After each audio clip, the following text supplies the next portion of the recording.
This hearing of the Committee on Agriculture to review the state of the rural economy will come to order. Thank you, Mr. Secretary, for appearing before us today. I'm pleased that the President asked you to continue in your role as Secretary. While we may not always agree on every topic, you have never been disagreeable, and you're a good friend to American agriculture. I appreciate your hard work to quickly implement the extension of the 2008 Farm Bill and announce the sign-up for farm programs, which gave producers some certainty during a time when uncertainty, or when certainty I should say, is sorely lacking. All of us can agree that an extension was not our preference, but I want to personally thank you for announcing the sign-up so quickly. This country continues to face a fiscal crisis that, if not addressed, will not only harm the agricultural sector and rural America, but the country as a whole. The agricultural sector wants to be a part of the solution to our nation's debt crisis. We must find common sense solutions without trying to scare the American people with worst-case scenarios. I have confidence in you, Mr. Secretary, to manage sequestration without a mass disruption to the rural economy. The committee believes the best way to achieve deficit reduction is in the context of reauthorizing the Farm Bill with sustainable and fiscally responsible reforms. This committee and this Congress must pass a comprehensive 5-year Farm Bill this year.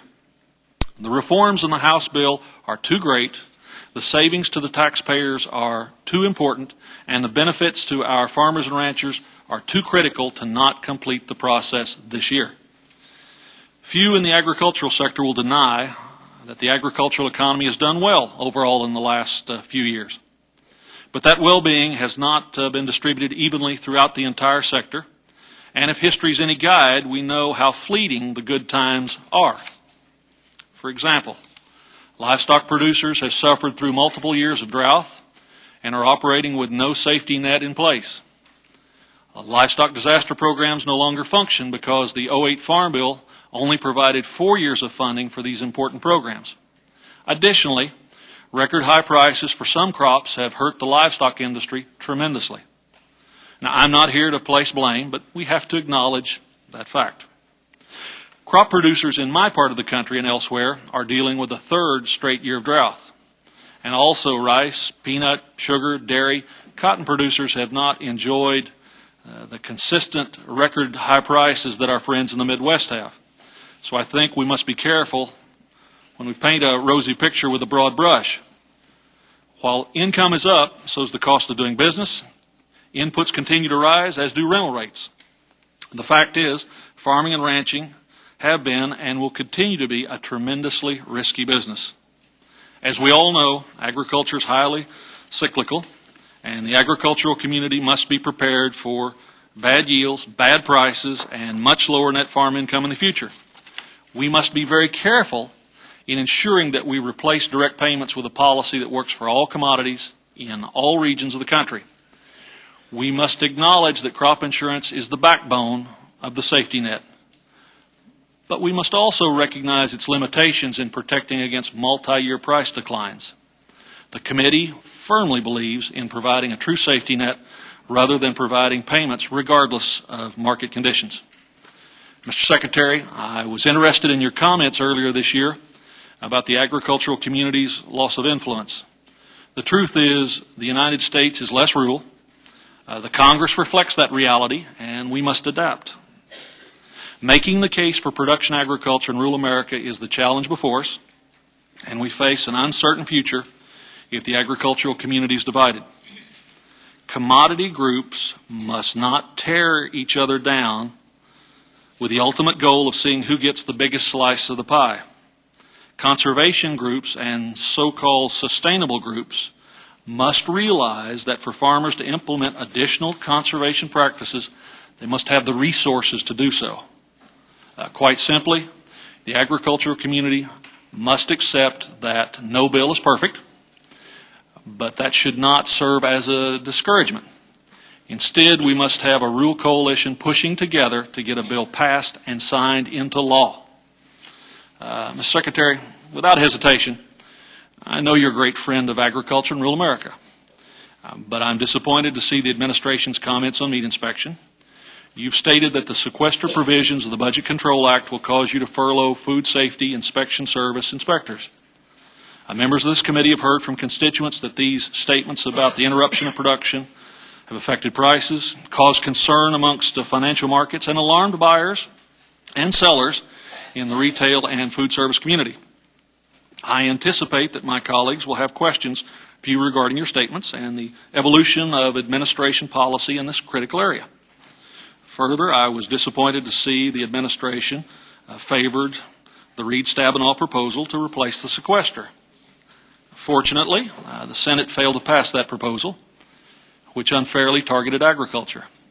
A proposed 50% cut in a single title of the Farm Bill that accounts for 6% of overall agricultural spending and less than 1% of overall federal spending. It was not balanced and not acceptable. I believe the best way to achieve deficit reduction as related to agriculture is in the context of reauthorizing the Farm Bill with sustainable and fiscally responsible reforms such as those the committee passed last year. Mr. Secretary, again, thank you for being with us today. I look forward to your testimony, and I now turn to the ranking member for any opening statement he might have. Thank you, Mr. Chairman, and for holding this hearing on today's hearing on the state of the rural economy. And welcome back, Mr. Secretary. And I echo Mr. Lucas's comments. So we're glad that you're on board for another 4 years, I hope. And we think you've been doing a good job. With the exception of those affected by the continuing drought, the rural economy, by and large, is doing well. And as long as Congress doesn't screw things up, I'm hopeful that the rural economy will continue to do well for the foreseeable future. And while last year I think primarily it was the Republican leadership that kept us from getting a farm bill to the floor, the fact that we had a strong ag economy didn't help our case. Farmers and ranchers weren't pressuring Congress to act because for the most part they've been doing pretty well. So now we're operating under a one-year extension of the 2008 bill, and the unfortunate part of the extension is that it does not address the need for rural reforms to the dairy and cotton programs. There is no funding for disaster assistance, and funding for many of the renewable energy, conservation, and rural development programs are reduced or eliminated altogether. So I still think I have a question about how we're going to move forward. I agree with the chairman that we need to get this bill done this year, but we need to have some kind of an assurance before we move ahead, number one. Number two, we have to have some resolution on what it is we're trying to achieve here. What is the number that we're going to be expected to reduce our outlays, and hopefully before we get started on writing the bill, we're going to have some answers in that regard. And I've spoken to the Speaker a number of times. And one of those I told him, I said, what really would help us is if you and Harry Reid could come up with a number, what it is that's agreed to on what it is you want us to reduce the bill.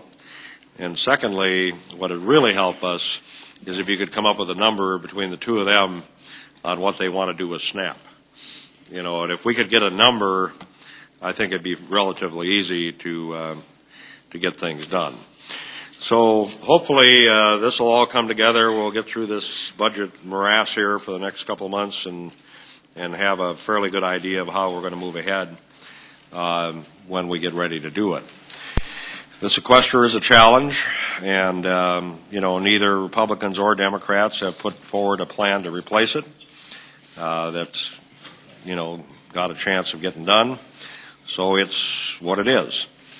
And there's a lot of questions about what it means. We haven't gotten all the answers yet. Maybe we'll get some of those today, and I hope that's the case. But before I finish, Mr. Secretary, I know you've taken some heat from your recent comments about agriculture in rural America, but I think I see where you're coming from. We've had a long history of bipartisan success, but I think to some extent because we've been successful. That's now causing us problems because we haven't had the pulling together that we've needed to have on some of these issues in rural America.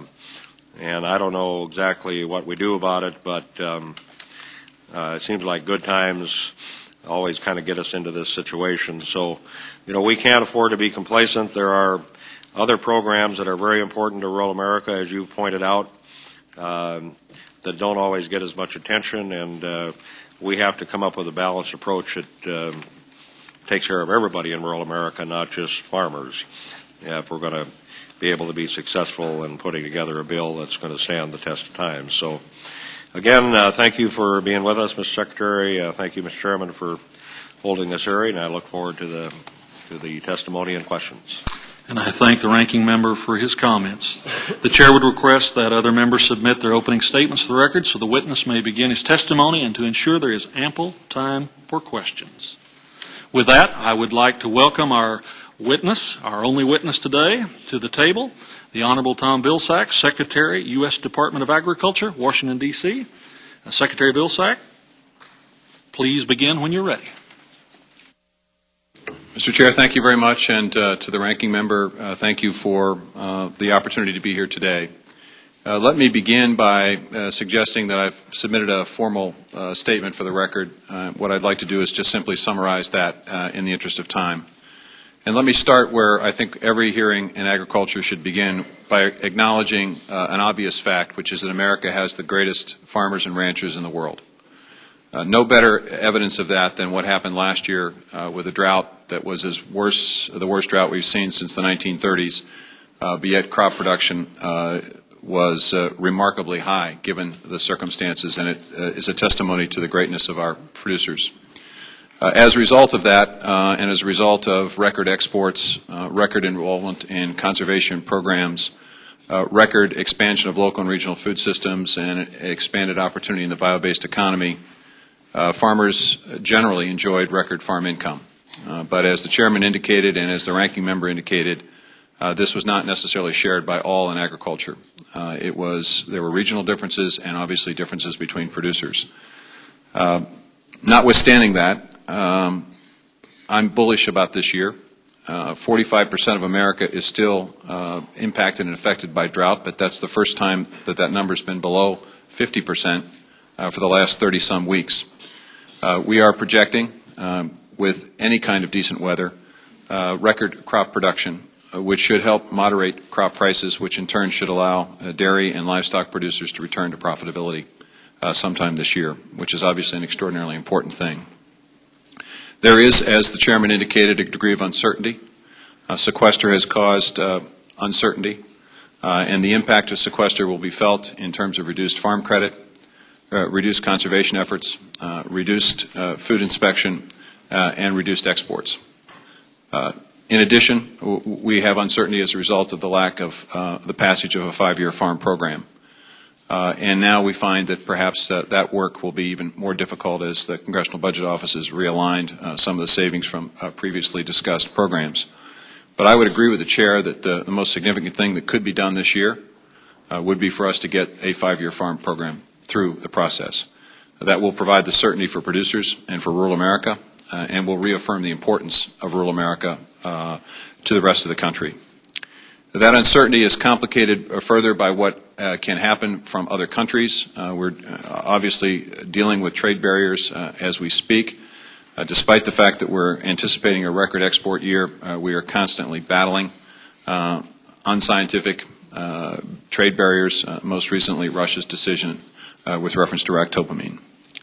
I know that there will be questions about the sequester, but I thought I should share with the committee that we have been taking deficit reduction and budgets very seriously at USDA. Over the last 2 years, we've identified and implemented programs that have resulted in savings in excess of $700 million. We've reduced our workforce by 8%. We've closed offices and labs. We've consolidated rented space.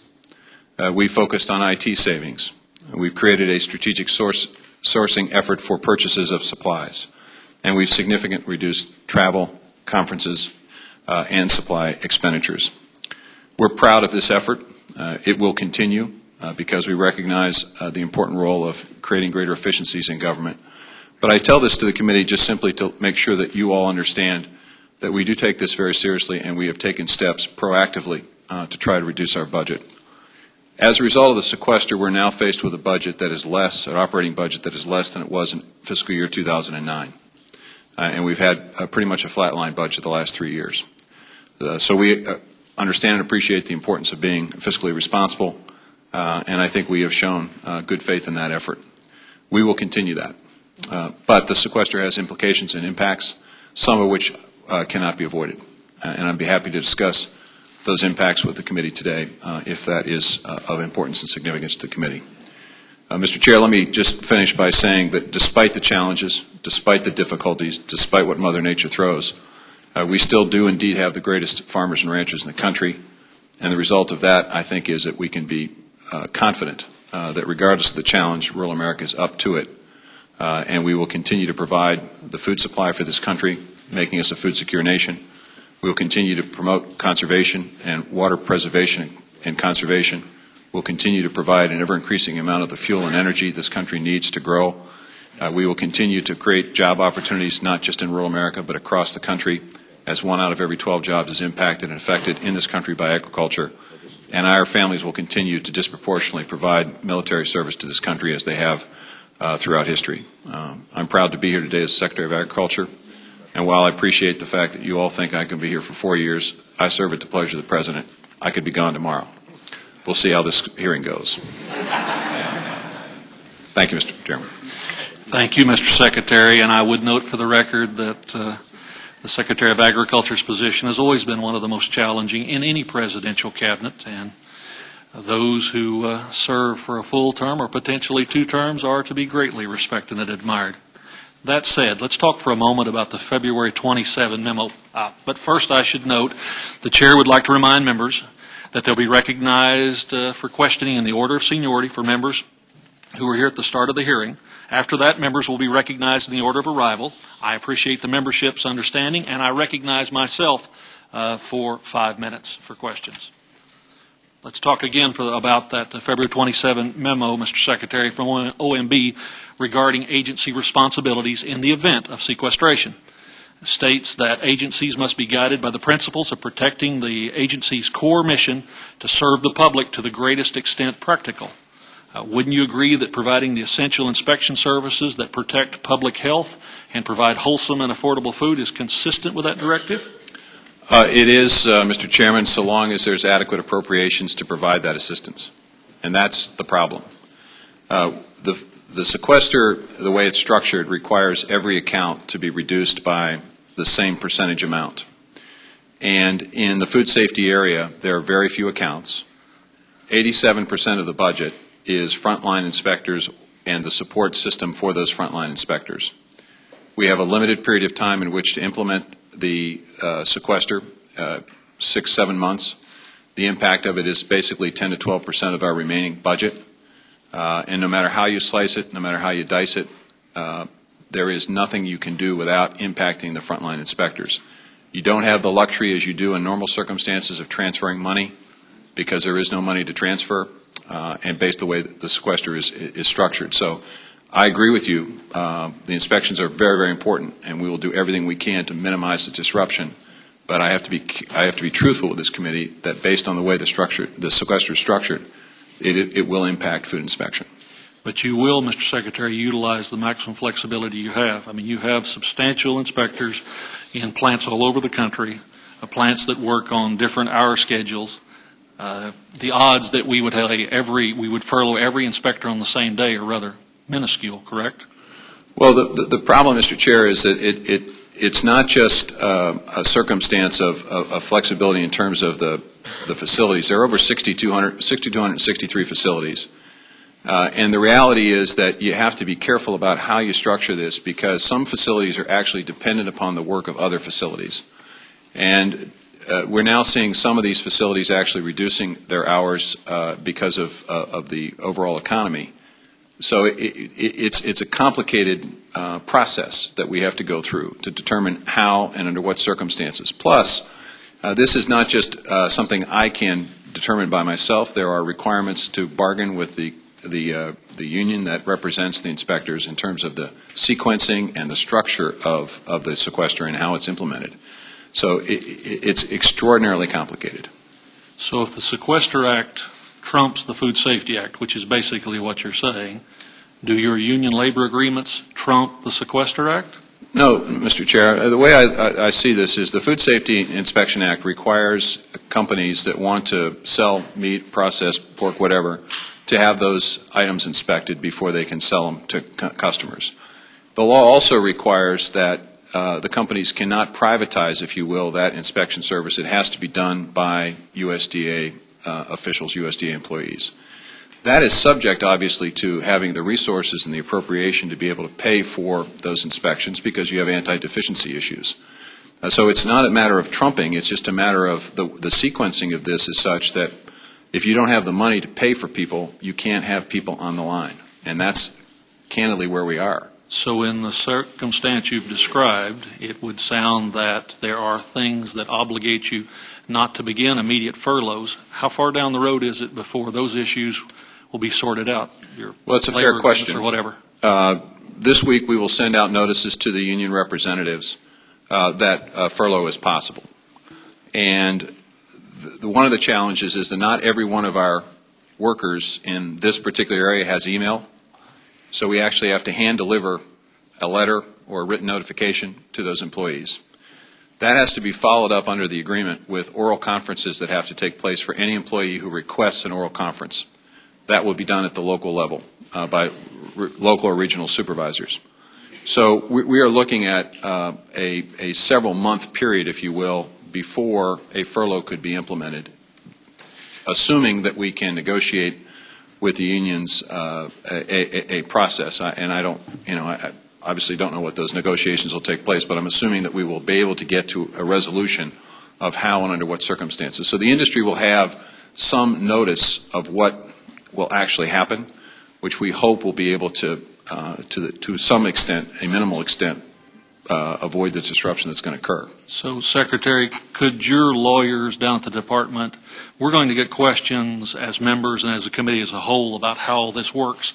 Could your lawyers provide us with a legal background on how they make their decisions on what takes priority over what so that we can understand what's going on? Sure. I think Senator Grassley requested, and a number of members of the Senate requested an evaluation, which I think we're furnishing today or tomorrow, and we'd be more than happy to furnish that to the committee. Thank you, Mr. Secretary. My time's expired. I now recognize the ranking member for 5 minutes. Thank you, Mr. Chairman. I'm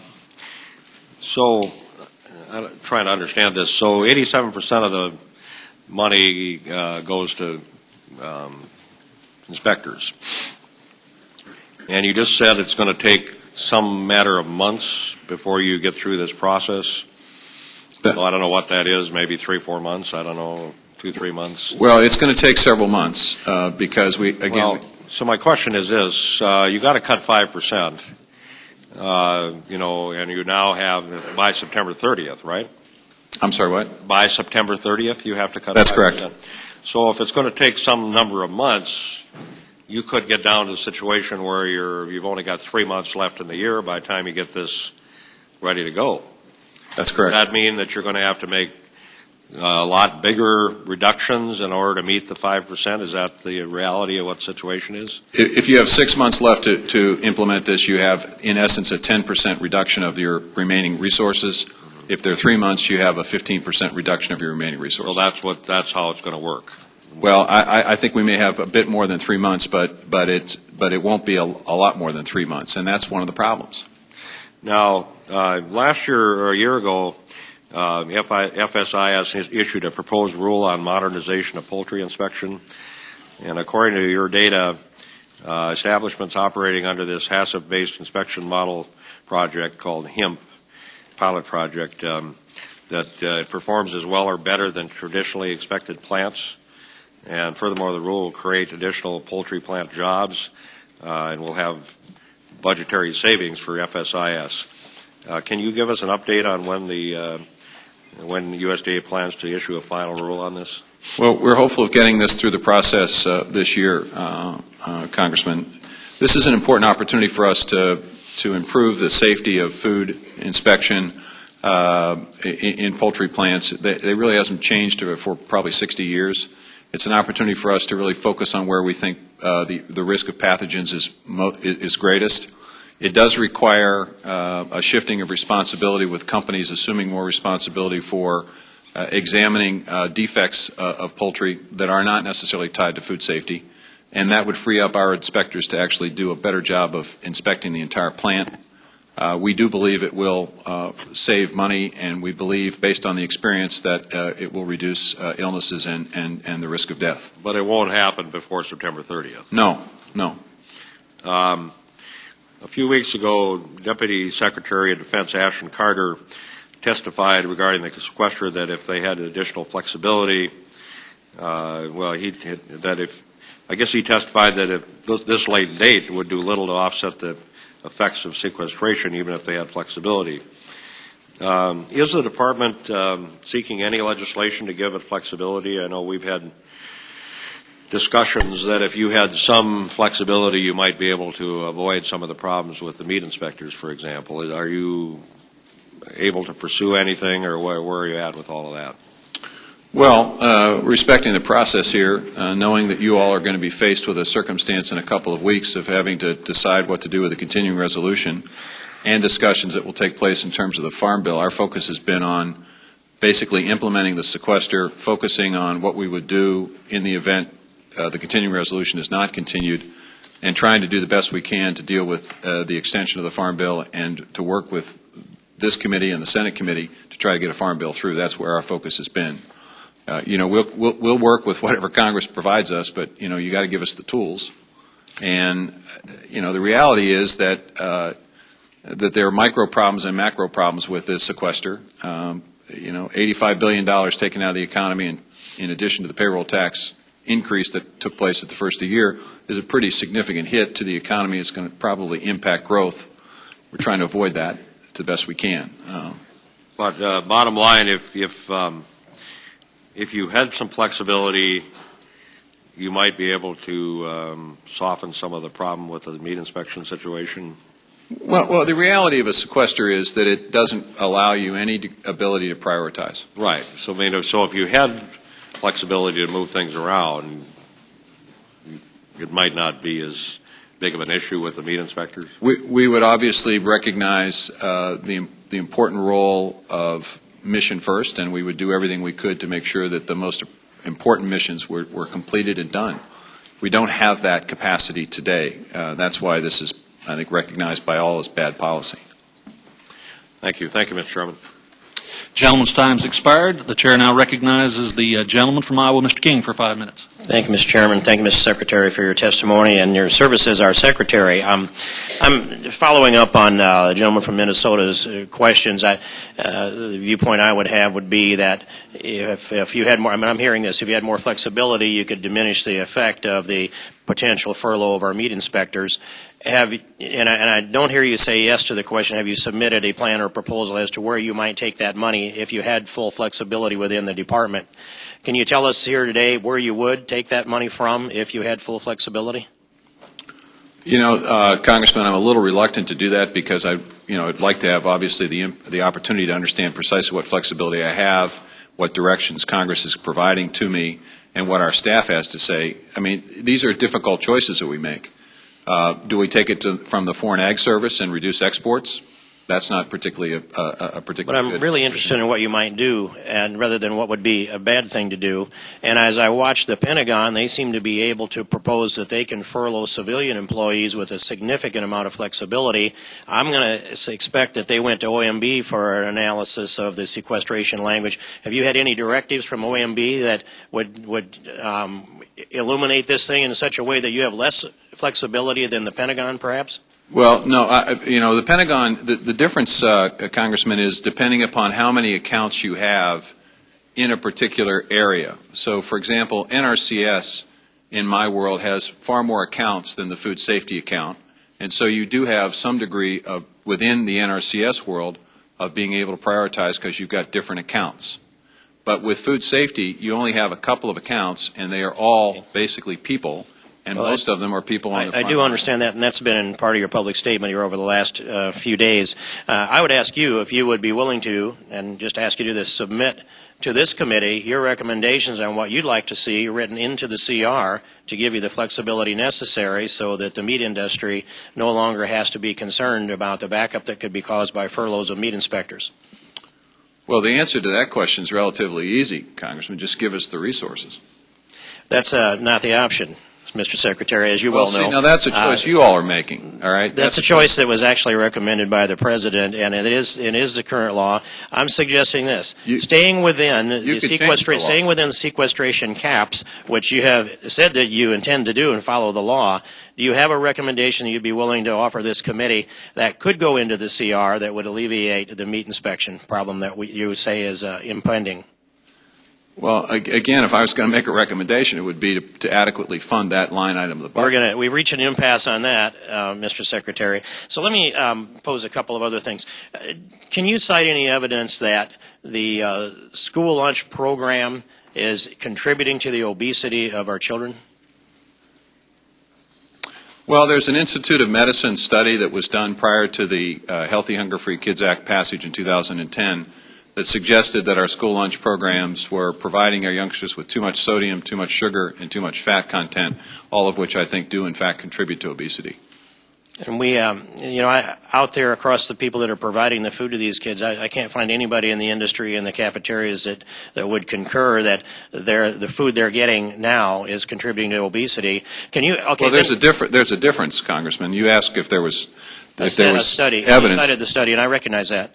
So simply. If you're asking the question today, obviously we're taking steps to improve our meals and providing more fruits and vegetables, less sodium, less sugar, less fat, more whole grains, and more low-fat dairy. So we believe that it is making a difference, and the fact that we've seen obesity levels in major cities basically plateau, I think is a good indicator of perhaps. I read the First Lady's op-ed on that. I didn't see a lot of evidence in it, but I saw her op-ed.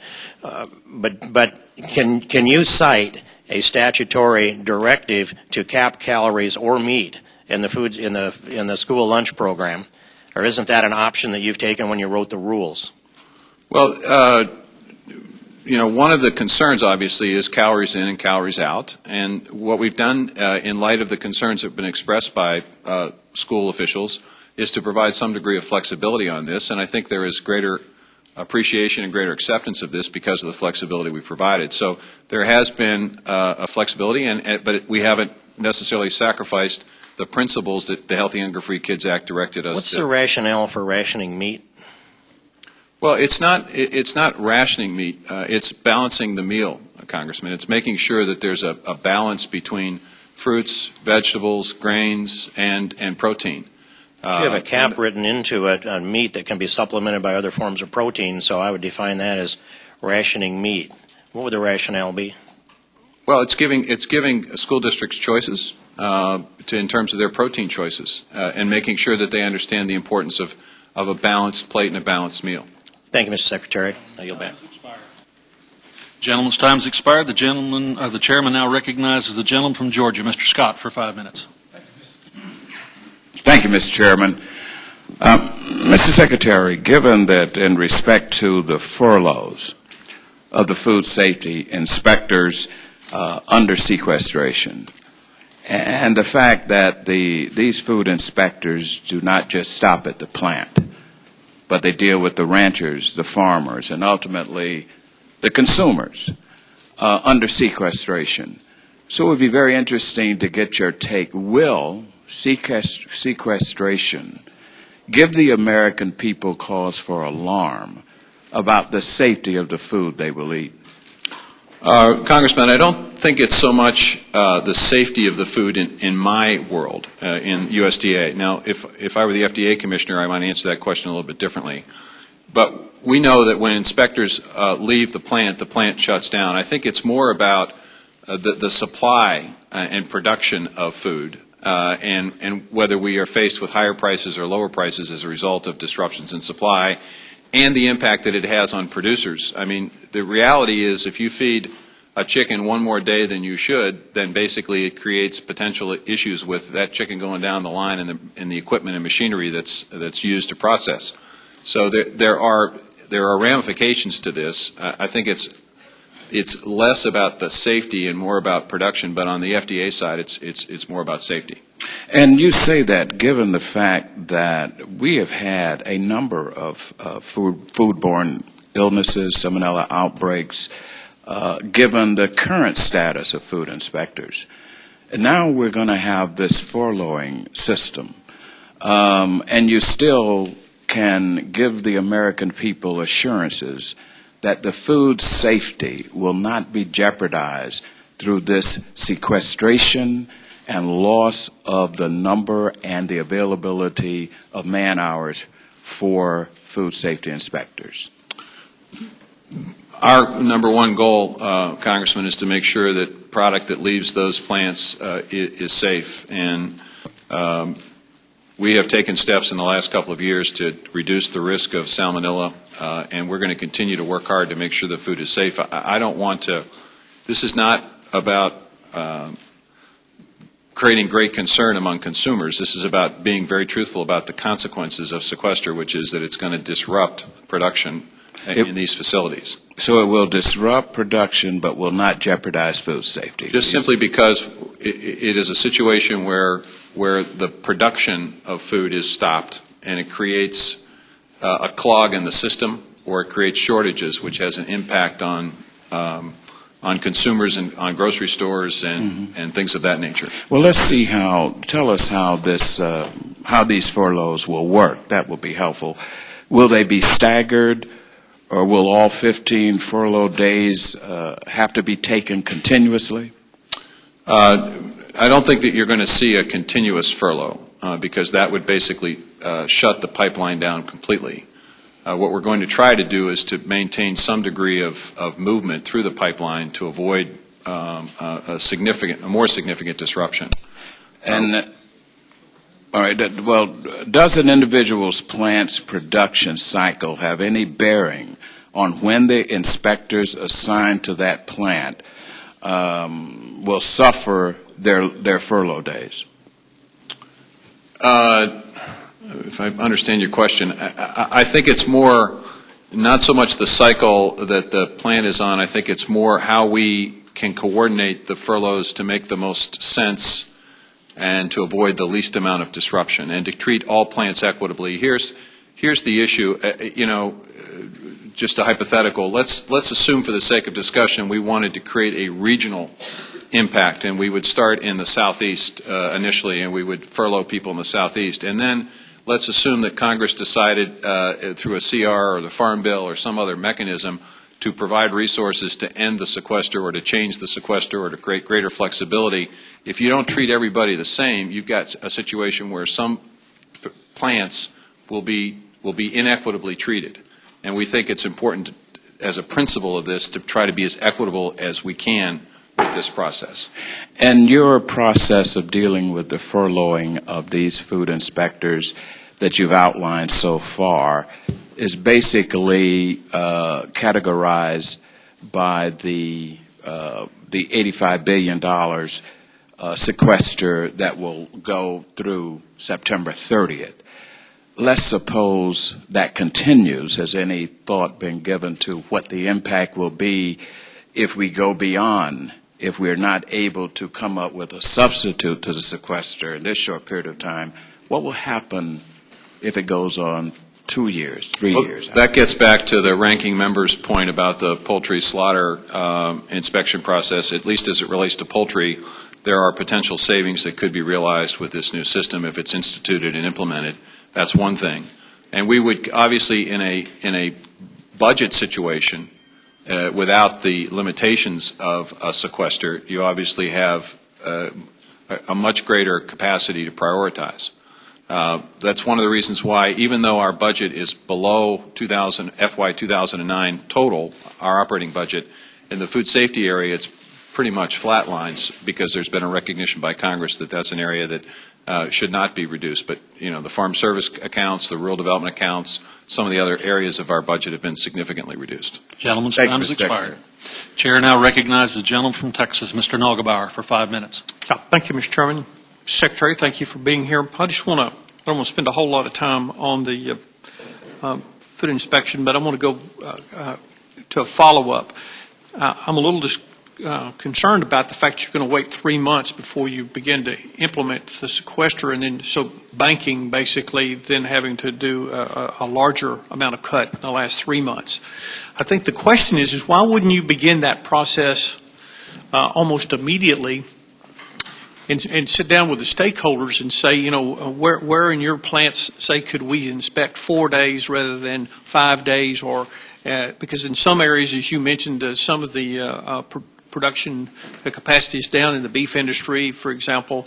Why wouldn't you start that now? I'm not very concerned about the negotiations with the labor unions. What I am concerned about is farmers and ranchers all across America that are growing livestock or poultry, and their ability to take that to the markets, and for the people of this country to be able to have safe food. So I'm a little confused why you would start this labor union process and possibly make this process more harmful than it needs to be. Well, Congressman, first of all, we're contractually required to start the process, and we're contractually required to give at least 30 days notice. Unfortunately, not all of our frontline inspectors have emails, so those people have to be delivered. I heard that. Okay. So here's the question. Why did we wait until, you've known this is coming. This is your administration's plan. Why did we wait till March 1st to begin this process? Why didn't we begin that process sooner? Well, we couldn't begin until the President signed the order, Congressman. That was what actually triggered, in fact, and gave us the authority to then begin the process. If I can just say one thing in response to your question, to clarify this, it really doesn't make any difference in terms of the number of furlough days, whether we do it in 3 months or 6 months. The number of furlough days is a finite amount of days based on the amount of savings that we have to accomplish. What it does provide is notice to the industry and producers a long enough period of time, to the extent they can prepare or adjust, they have a little bit more time to do that. And we're expecting that the furlough days might be in the neighborhood of 11 to 12 days at this point. Okay. So, I want to move on. As you alluded to in your testimony, recently the CBO updated their scores for the House and the Senate farm bills from last year that were passed out of committees but did not become law. In their analysis, both the House and Senate bills for nutrition funding, CBO stated that CBO now estimates that spending on nutrition programs under Title IV of the legislation would be $4 billion more than the next 10 years than it was estimated in 2012, primarily because of a change in our estimate of a provision regarding the utility allowance, LIHEAP is, I guess, referring to, in the supplemental nutrition program. CBO has obtained new information on states' practices and the USDA's interpretations of the current law with respect to how households qualify for utility allowances, and accordingly, CBO now believes that the states would have more flexibility under the proposal than was assumed from the previous estimate. This is a quote from the CBO report. Thus, now, CBO expects that this provision is draft would bring little or no reduction to the cost of nutrition programs. I think that's very troubling, because that was probably one of the most bipartisan aspects of the Farm Bill, both in the House and the Senate. But what's more troubling is basically they went back and reevaluated how you're interpreting that provision, and it's how you're interpreting that provision that's causing them to say that this program is going to cost more money. How would you respond to that? well, I would say this, Congressman, with due respect to the CBO, I think that this issue is far from settled. And the reason I say that is that it's not a situation where CBO, as I understand it, went out to all 50 states to find out precisely how they were administering this utility allowance. They only contacted 2 states. So I think that we may have a small sampling here, and our view is that perhaps a larger sampling might result in a different conclusion. What are you going to do proactively to? Because this is a major setback for the Farm Bill, and And I think it's a major setback for the American people if in fact it is becoming too easy for states to utilize this loophole, if you would call it, that is causing this program. This is a program that's, as you know, when you look at the graph, is increasing at an alarming rate. Some people say 1 in 7 Americans are now on food stamps, but at a time when we're trying to cut back, making it easier for states to somehow game the food stamp program is, I think, a little disheartening. Well, we're certainly not interested in having folks game the system. I would point out that there are many reasons for the increased number. Part of it is an economy that for many has not been what it needs to be. Part of it is an aging population. Seniors now comprise an ever-increasing amount of food stamp recipients. In fact, 80% of those who receive SNAP benefits are either senior citizens, people with disabilities, children, or those who are actually in the workforce but just simply are working at jobs that aren't paying enough. I think the goal here, Congressman, and we'd be happy to work with you on this, is ways in which we can figure out those people who are working at jobs, if we could get them to get a better job with a little more training, a little more education, maybe we could get them out of the program, which is, to me, the best way to do this is to get folks they don't need the program. And we're happy to work with you on that. Gentleman's time has expired. The chair now recognizes the gentleman from California, Mr. Costa, for 5 minutes. Thank you very much, Mr. Chairman. A lot of questions, little time. Thank you, Mr. Secretary, for your willingness to continue to serve as our Secretary of the United States Department of Agriculture, an important job. Just an observation. I mean, we're still spinning who's responsible for the sequestration. Let us all remember that we all agreed to this a couple years ago. And while we may not like various aspects, we did so under the feeling that it would not be implemented. Well, it's here. And, the fact is we're all responsible, period. And the American public, I think, gets it. On the issue of, and I'm not going to beat this horse to death, but on the issue of the inspection of our U.S. State Services, the Office of Management and Budget in the past has determined this to be an essential service. Now, how we handle this in the conversation that we've just had is up to a question based upon what happens. I'm clear about that. But you deem that these services are not essential, and I'm trying to understand, Mr. Secretary, that why we would not deem these services as being essential. Well, Congressman, that option's not available in a sequester circumstance. Here's the difference. When we're dealing with I think they're essential. Well, I do too, but that's not the issue. The issue is you're asking in a continuing resolution or where we're looking at a shutdown or a lapse in budget, there is an expectation and anticipation that there's going to be a budget and there's going to be resources to essentially reimburse the food safety folks because you're going to have a budget, you'll be able to reimburse, you'll have the flexibility to do this. In this situation, we're not talking about a lapsed budget, we're talking about a cut in the budget. And so you have not provided sufficient resources to pay for the inspectors. It's not about their classification as essential or non-essential, it's that there simply is not enough money to pay them for the service that they have to provide. All right, I want to move on. You talked in your opening comments about the impacts of the drought throughout the country. And regionally, they've been very difficult, devastating in some communities. We are finding a situation back in California where the last 2 months, January and February, are among the driest 2 consecutive months, not since 1925. I'm wondering, under your definition of drought, whether or not, because 99% of California agriculture is irrigated, whether or not we qualify under the definitions of drought, because I can tell you we just last week received a 25% allocation for water under the federal projects, 40% right now at the state. That may be cut back. And we're facing a very difficult situation, a possible repeat of 2009 and 10, where we had over 40% unemployment levels in some communities.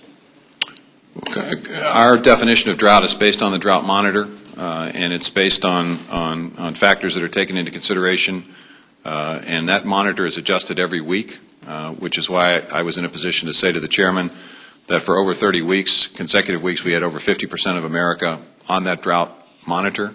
Now we're at 45%. It may very well include significant sections of California to make up that 45%. Okay, I want to follow up with you on that.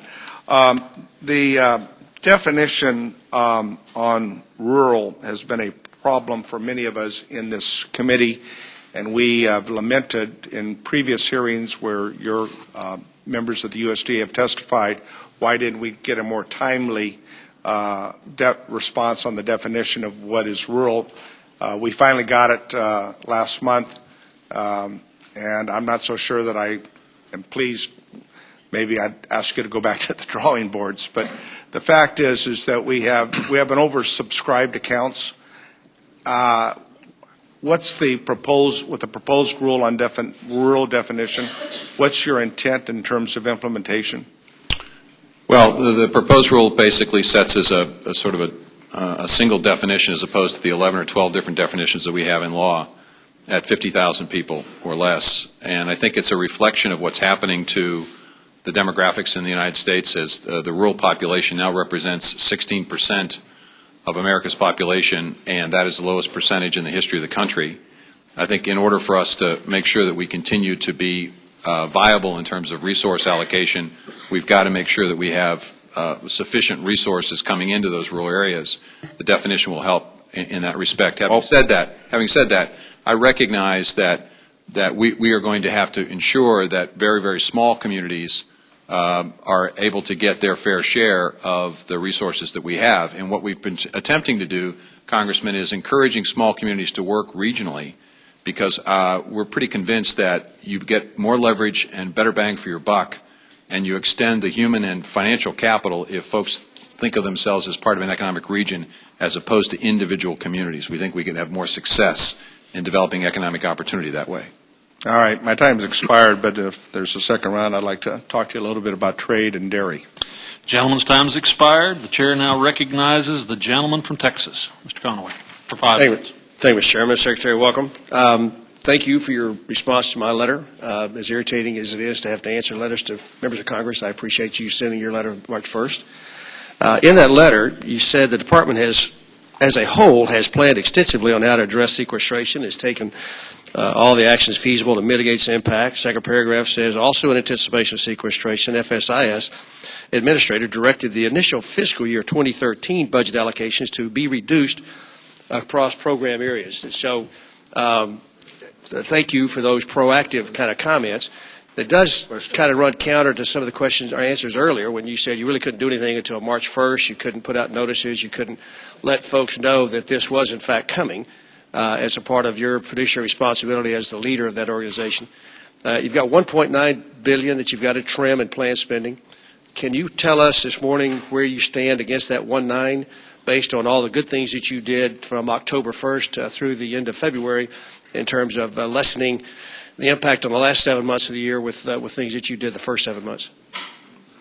Well, Congressman, if I understand your question, we were taking proactive steps to control our budget, not necessarily because of sequester, but because of the fact that I've got limited time. We had flatline budgets. Sure. I want to make sure that we're talking about the same thing. From October 1st forward, there was a potential for sequestration, and there wasn't really a lot of movement away from it.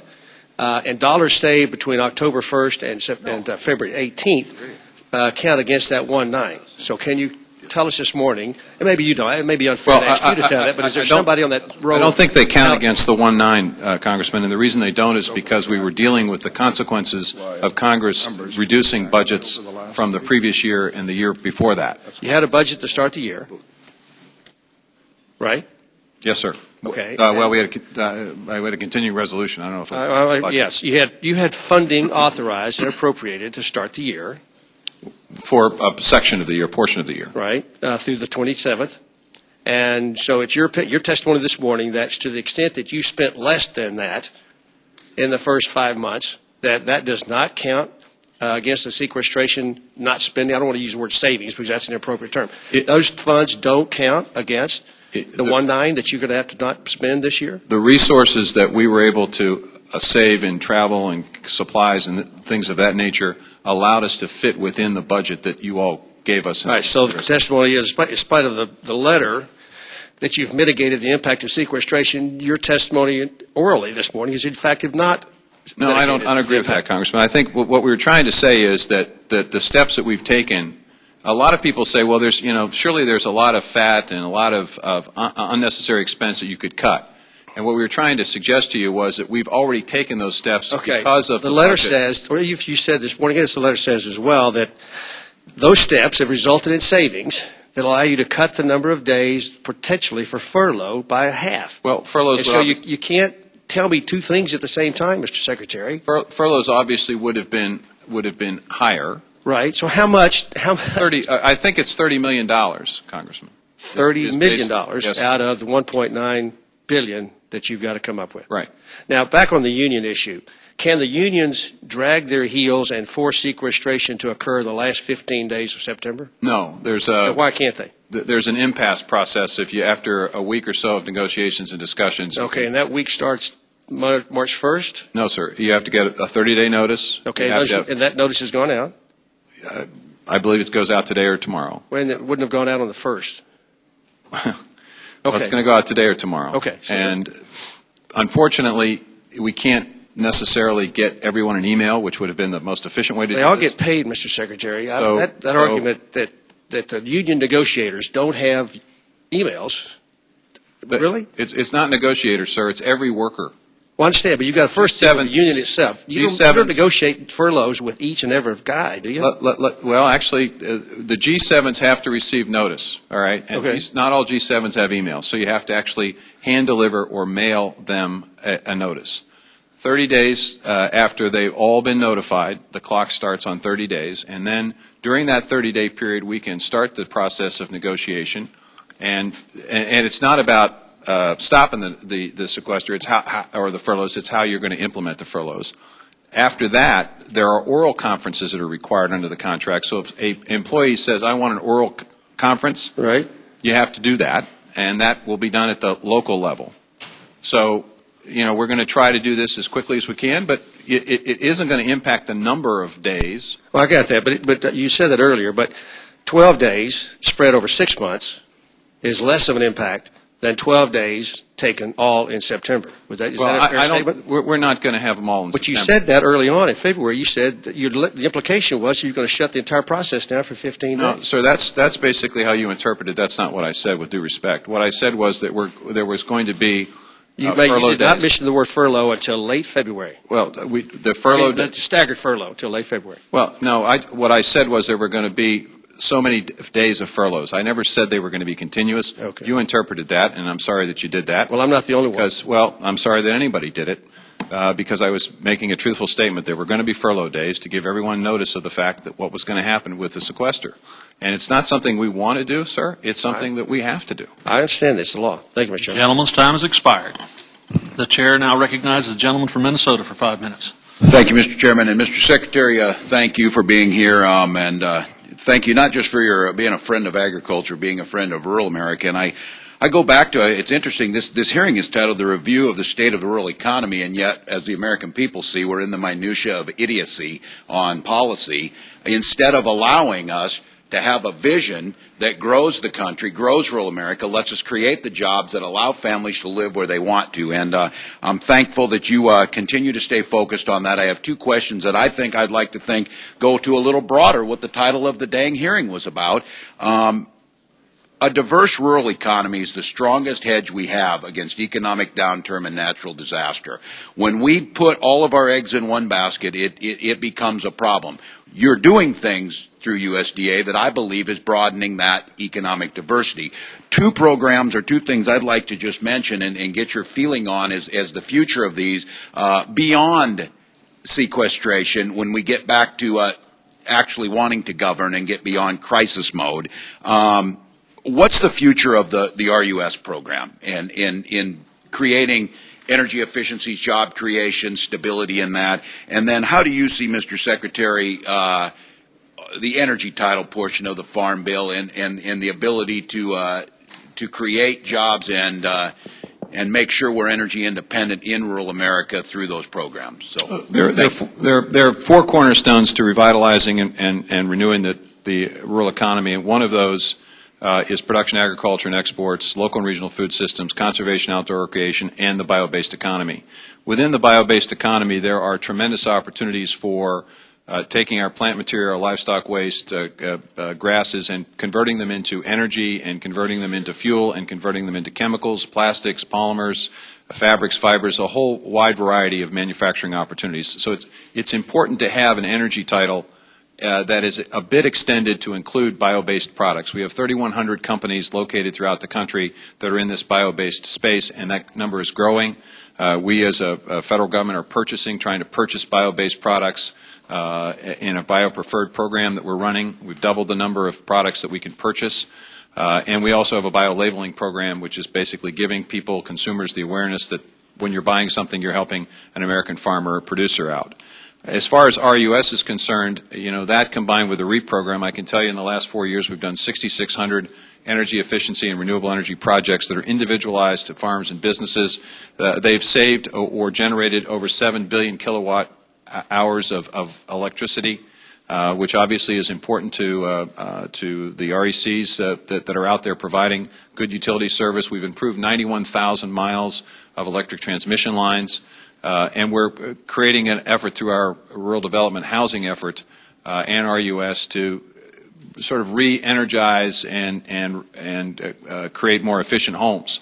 Our housing stock in rural America, there's a lot of energy efficiency opportunities there, and there are training and job opportunities that are connected to retrofitting homes with energy efficiency. So there's a lot of activity in this space, but a 5-year program would provide the certainty, especially if there's an energy title that's adequately funded, and we have an expanded opportunity to move into the bio-based area.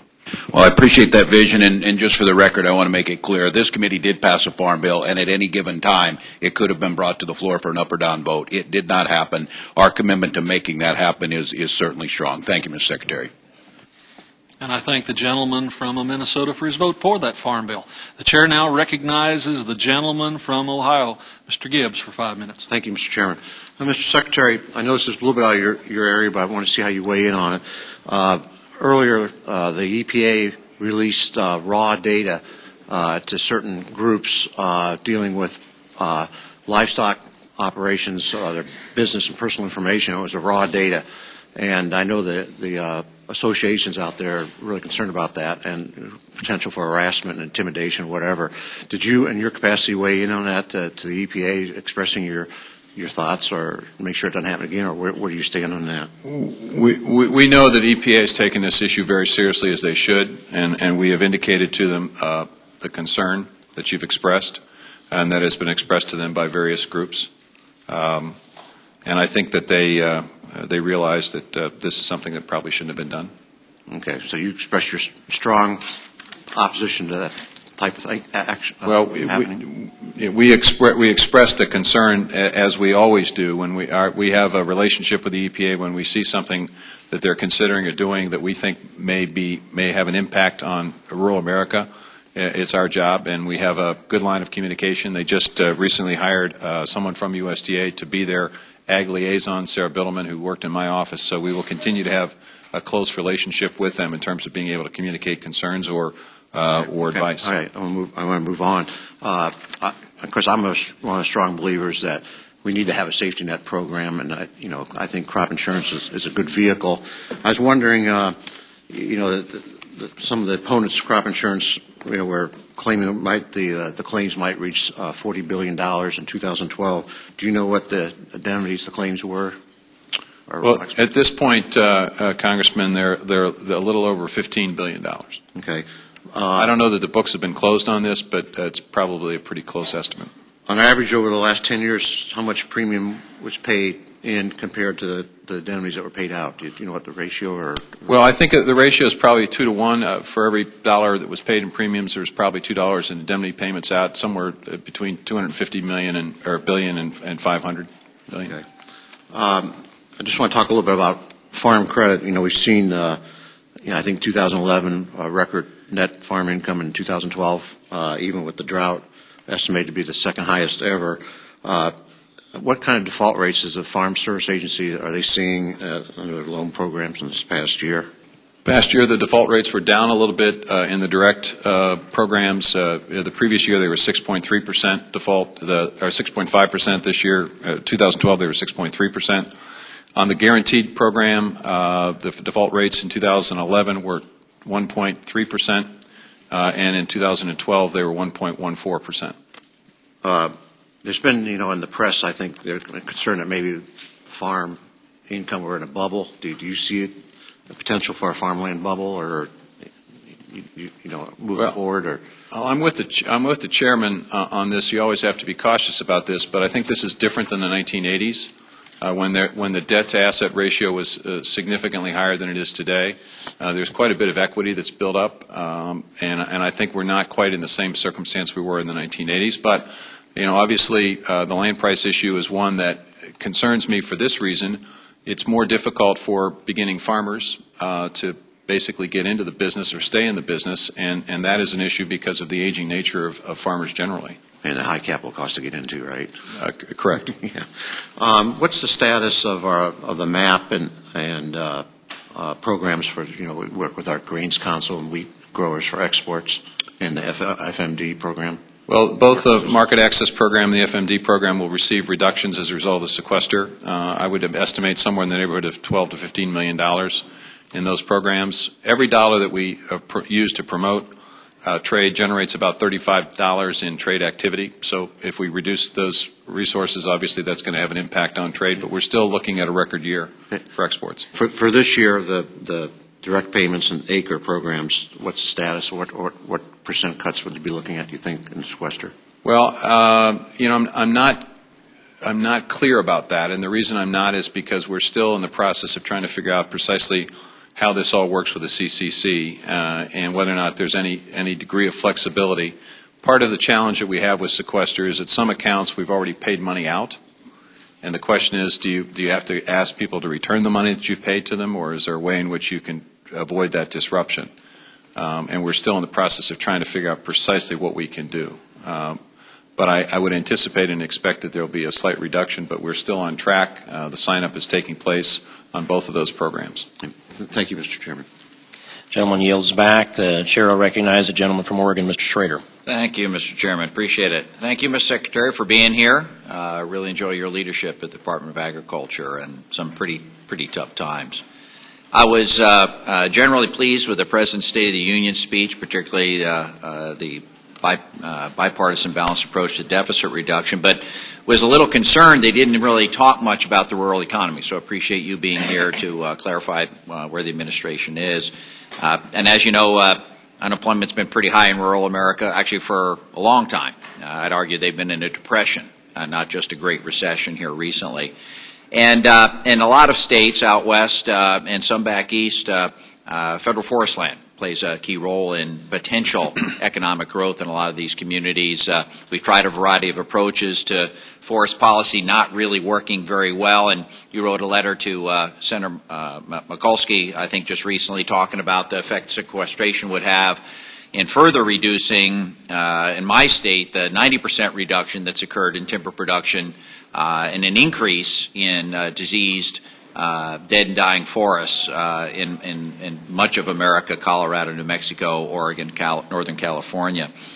Could you comment briefly on the letter to the Senator and the effects that not pursuing a thoughtful forest policy or being able to get at it and increasing timber production and cleaning up our forests so that we have a balanced approach? And maybe even, in this budget-limited environment, using some of the timber harvest receipts to actually help pay to hire folks to supplement our federal tax dollars and get the job done for rural America. Congressman, we've actually increased the amount of treated wood in this administration, and with our new forest planning rule, I think we understand the multiple uses to which our forests have to be put, and we have indeed increased the amount of board feet that we're treating, and we've also increased the wood-to-energy opportunities that are created.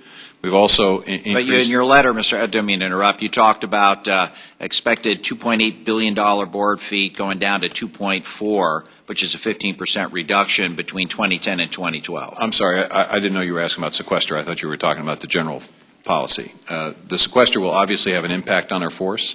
in the following respects. Number one, it does indeed reduce our capacity to treat board feet because we actually have to pay people to do that. Right. Even though they get the benefit of the lumber, it's still, because of the economy, we have to pay people to do that.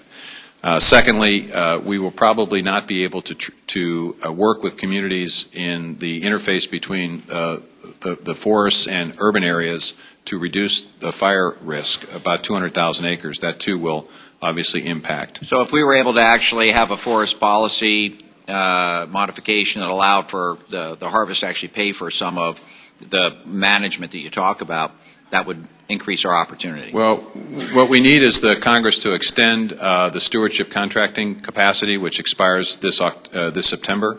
That's important that it be extended, and that also that it allow us to go for longer contract opportunities. If we could go from 10 years to 20-year contracts, we think we could provide greater stability.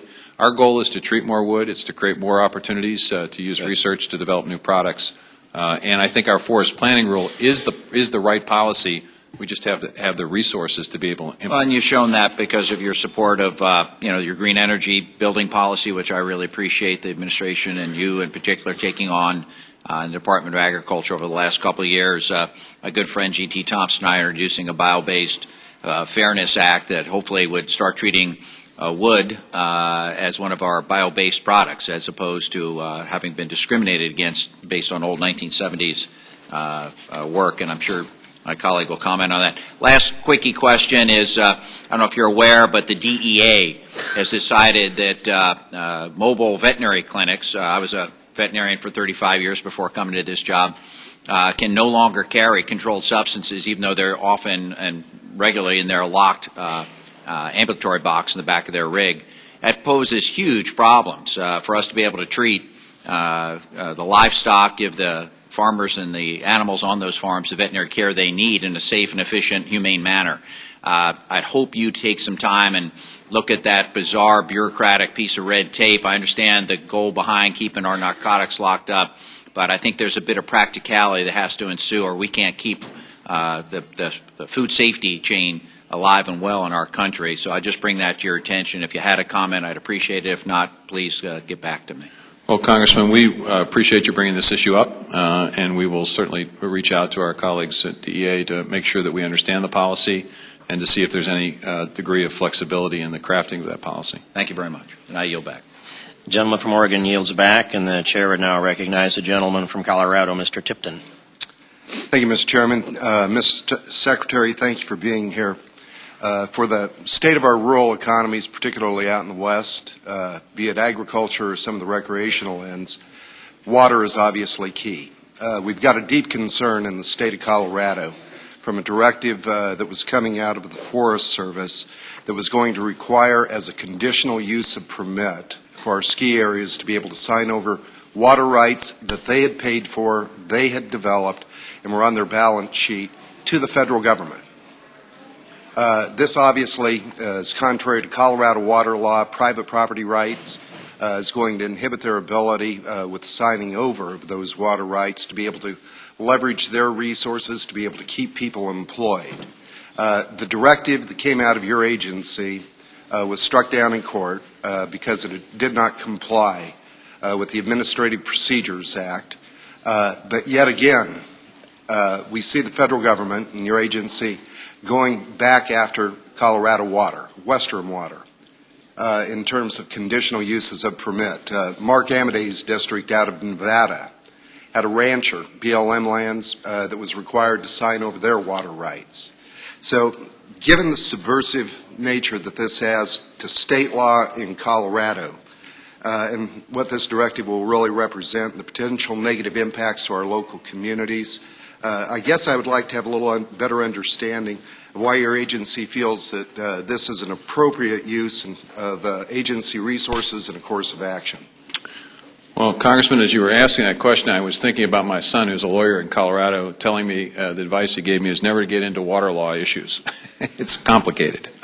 We'd appreciate letting you let us have Colorado have that. Well, I appreciate that. I think the Forest Service learned a lesson in terms of approaching this issue. We obviously did not provide enough notice and enough clarification and understanding. That's why we've gone back and But you're still going to pursue federal preemption of Colorado water rights? Well, I think we're in the process of reviewing precisely what we were thinking about and seeing whether or not we could respond in some way, shape, or form to the concerns that have been expressed. I will tell you that the focus here is making sure that we use our forests, our U.S. forest lands, in the most appropriate way to conserve and preserve water. One of our driving principles of forest management is water management, because we recognize how precious the water is. And I think that the impetus for this was really starting with that concern, but recognizing that we need to balance that with the interests of those who need the water for economic purposes, the ski industry specifically. So I think... Has there ever been any violation, any sale of water other than for those purposes? I can't tell you that, Congressman. I don't know. And I I'm happy actually to know check. the answer to that question. It's no. Okay, well... so I guess the question actually, Mr. Secretary, is why is the federal government continuing to pursue a water grab in western states when we already have water law which works? Well, it may very well... It's a private property right in our state. It may very well be that that policy is going to be different than what we initially proposed, because we learned from that lesson of not providing adequate notice and an opportunity to be heard. So their folks are looking at this now and trying to rethink this. I think the goal for us is making sure that as we use our forested areas, we use them in the best possible way to preserve and conserve water resources. And I hope there'll be heavy consideration, again, for the state water rights, state law, and private property rights. It should not be preempted by the federal government. And one other area I'd like to be able to move on, and I applaud some of the efforts to be able to grow some of our exports. And you noted that with the President's sequestration that we may well see some impacts actually to our ability to be able to export. San Luis Valley, we have a lot of potatoes that we'd like to be able to export down into Mexico. Can you give us an update on where that's at? It seems like in dealing with the Mexican government that we're having a real inability to be able to export our potatoes, and they're trying to use some of the phytosanitary issues to be able to inhibit that. Well, this is a good example of those circumstances where barriers are created that have no justification in science, and we think are contrary to agreements. And we've been working with the Mexican government to create a process by which our potato access to their markets would be expanded significantly. We had an agreement with Minister Mayorga, who was of the previous government, to potentially open up that market. We're going through a process now with the Mexican government to sort of refine that agreement and the technical aspects of it. And the hope is that with the new administration that we will be able to carry that agreement forward and ultimately see access. We've had some success in reopening the beef market in Mexico, and that gives us some degree of optimism that this is an opportunity for us to also reopen that potato market. It's very, very limited, and we don't think it's justified. My time's expired. Thank you, sir. The gentleman's time has expired, and now the chair would recognize the gentlelady from Ohio, Ms. Fudge. Thank you so much, Mr. Chairman, and thank you for being here, Mr. Secretary. Mr. Secretary, we all know that building a diverse workforce is an extremely effective tool in addressing discrimination. Many of the civil rights complaints in the past, particularly those in Pickford, might have been mitigated had USDA had a more diverse workforce that was better able to interact with minority farmers. So to that end, what has USDA done to ensure a more diverse workforce?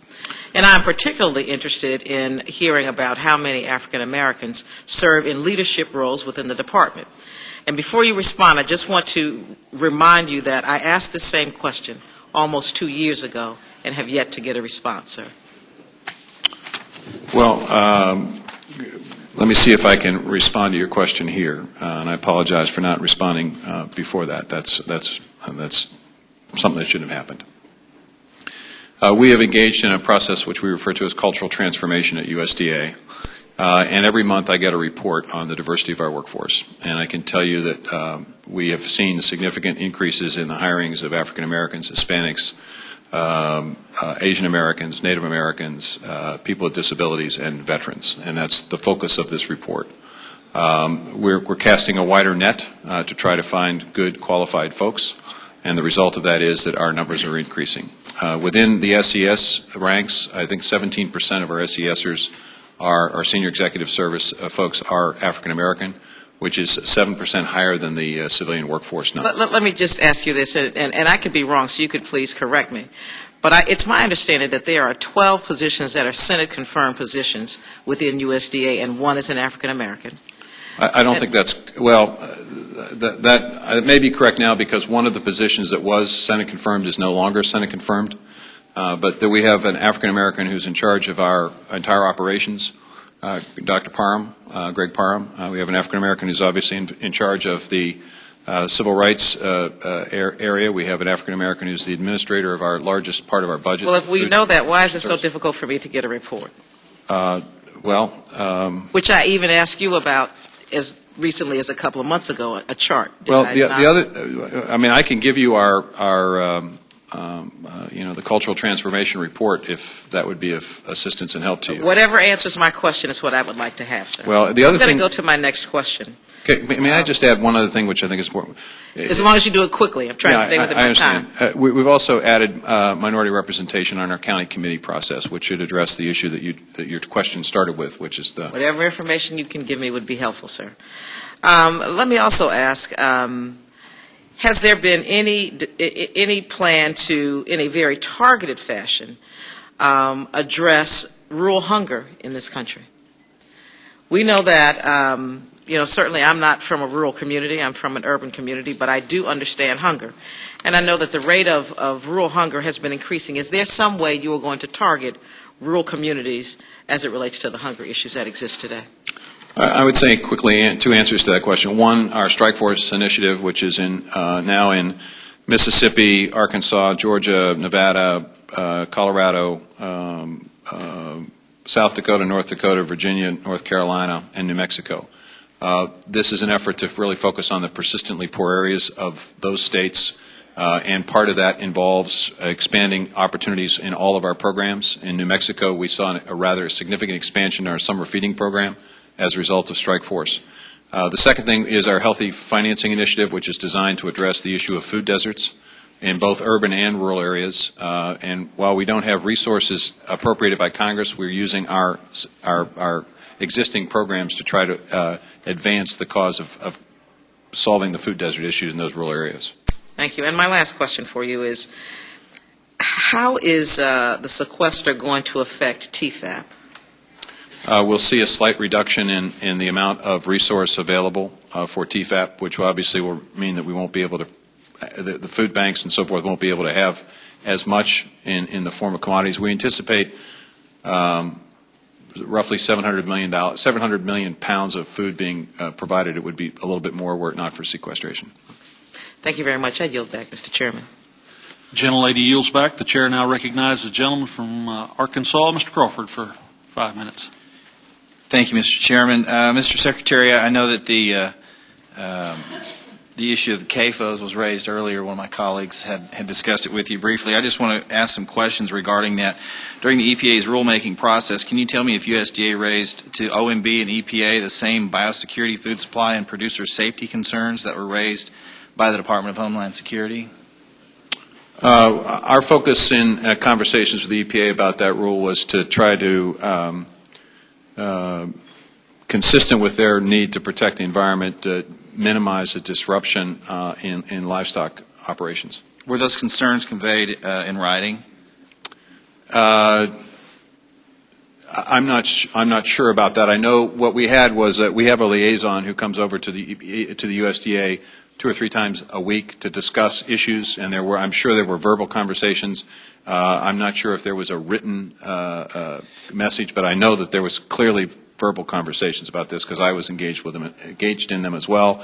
In addition, the EPA and the EPA administrator and myself met with livestock groups on a regular basis and had an opportunity to converse about a variety of issues. Okay, if you have those in writing, I'd appreciate it if you could supply those to the committee. Was USDA aware the EPA was engaged in this effort after the withdrawal of the rule to collect detailed information from livestock and poultry operations across the country, or that they intended to create this comprehensive national and searchable database for the public to use? Well, I can't speak for the entire 94,000 people that work for USDA. I think we were generally aware of this. Obviously, we're not aware of the fact that this could be released as it was. Okay.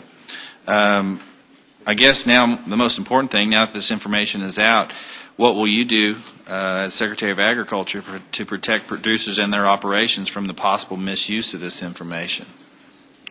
Well, I'm open to suggestions about this, Congressman. Other than basically suggesting that it was an unfortunate circumstance, not sure quite what we could do, but I'm open to suggestions. If you have some suggestions, I'd be more than okay. I'd love to talk with you about that, maybe offline. But in the interest of time, I've got one more question for you on that particular issue. Can you tell us what steps you can take immediately to ensure that the EPA makes no further releases of that type of data in the future? Well, I think expressing to them the concern that they had heard from a variety of different sources is probably what we can do and what we have done. Okay.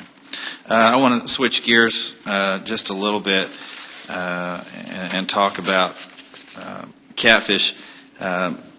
Food safety issue that's gotten a lot of negative attention recently. I was hoping you could kind of help me clear the air in preparation for the next Farm Bill markup, but I'm kind of running out of time. I want to make this clear here. The 2008 Farm Bill included a provision putting Catfish Inspection Authority under the umbrella of FSIS, aligning catfish food safety standards with the rest of of animal agriculture. This program has been repeatedly mischaracterized as duplicative and trade distorting. As you know, Catfish Inspection Authority is simply being transferred from FDA to USDA and is in fact not duplicative.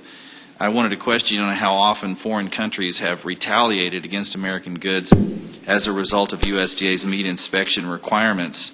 I don't know if we have time for you to answer that, but I would like to say that USDA's time on implementing this program never seems to run out. It's been 5 years now almost, and since the 2008 Farm Bill was signed into law, so I think it's about time for the department to get to move on this thing. And if you want to comment on what you know about foreign countries having retaliated against the United States in the context of what I just said, I'd well, like to hear your comment. I'm not sure this is going to be responsive to your question, but it's an attempt.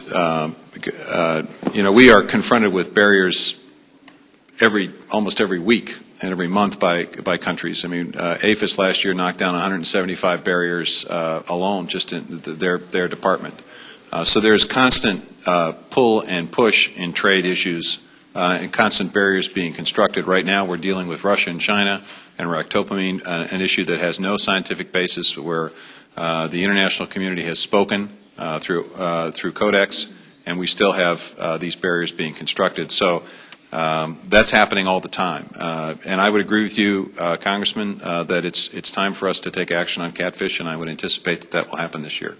Thank you. Yield back.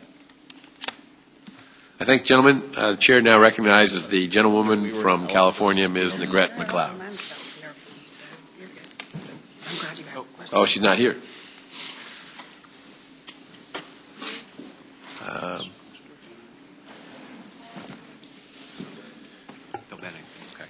Is she back? Okay, good. Yes, the Congresswoman from Washington, Ms. Delbany, is recognized for 5 minutes. Thank you, Mr. Chair. And thank you, Mr. Secretary, for being here and for all of your work in support of agriculture. You highlighted the importance of investing in strong agricultural research in your submitted testimony. And however, in the one-year extension of the Farm Bill, critical research programs have been left without any funding at all, including the Specialty Crop Research Initiative, which is very, very vital to many of the fruit and vegetable growers that farm in my district and throughout our country. Can you describe the impact on the economy for the lack of investment that we have in agricultural research and the long-term impact that might have? Every dollar that we invest in agricultural research generates $20 of economic activity. So whenever we don't adequately fund research, it has an impact on the economy. But more importantly, it makes it more difficult for us to deal with the production challenges and the protection challenges that crops face every single day. That's why it's important and relevant that we have not only a 5-year bill, but that in that bill there's a strong research title, and that you all give us the tools that other areas of government, and the health area in particular, have to leverage and to attract additional private sector investment. Ag research has been flatlined for far too long, and we will pay a penalty for that over the long haul in terms of reduced productivity if we don't begin to ratchet that up a little bit. Thank you. And speaking of specialty crops, my district is the largest producer of red raspberries, and as specialty crops are incredibly important in our region, but they're also about 1/3 to 1/2 of the total value of U.S. crop production, and they don't get the same share of attention generally in our farm bill programs. Now with sequestration likely to reduce the overall amount of funding for agricultural programs, can you address this issue and what we can do, or any recommendations you have to make sure we support our specialty crop industries? Well, I think the best advice I could give, Congresswoman, is to get a 5-year bill through, and in that bill to do what at least the Senate Agriculture Committee bill and the Senate bill did last year, which is to make an increased investment in specialty crops. And the reason for this is twofold. One, we're obviously a country that is interested in producing and consuming more fruits and vegetables. But two, this is one of the fastest growing areas of agriculture, and it helps to support local and regional food systems, which is also a fast growing aspect of agriculture. The ability to expand farmers markets, the ability to have farm-to-school programs, all of that is somewhat dependent on our ability to produce and to protect those specialty crops. And I think there is a growing awareness in the agricultural community of the significance of specialty crops, and would hope that we would speak with a single voice about all crops and not just specific commodity crops in the Farm Bill. No, thank you for that.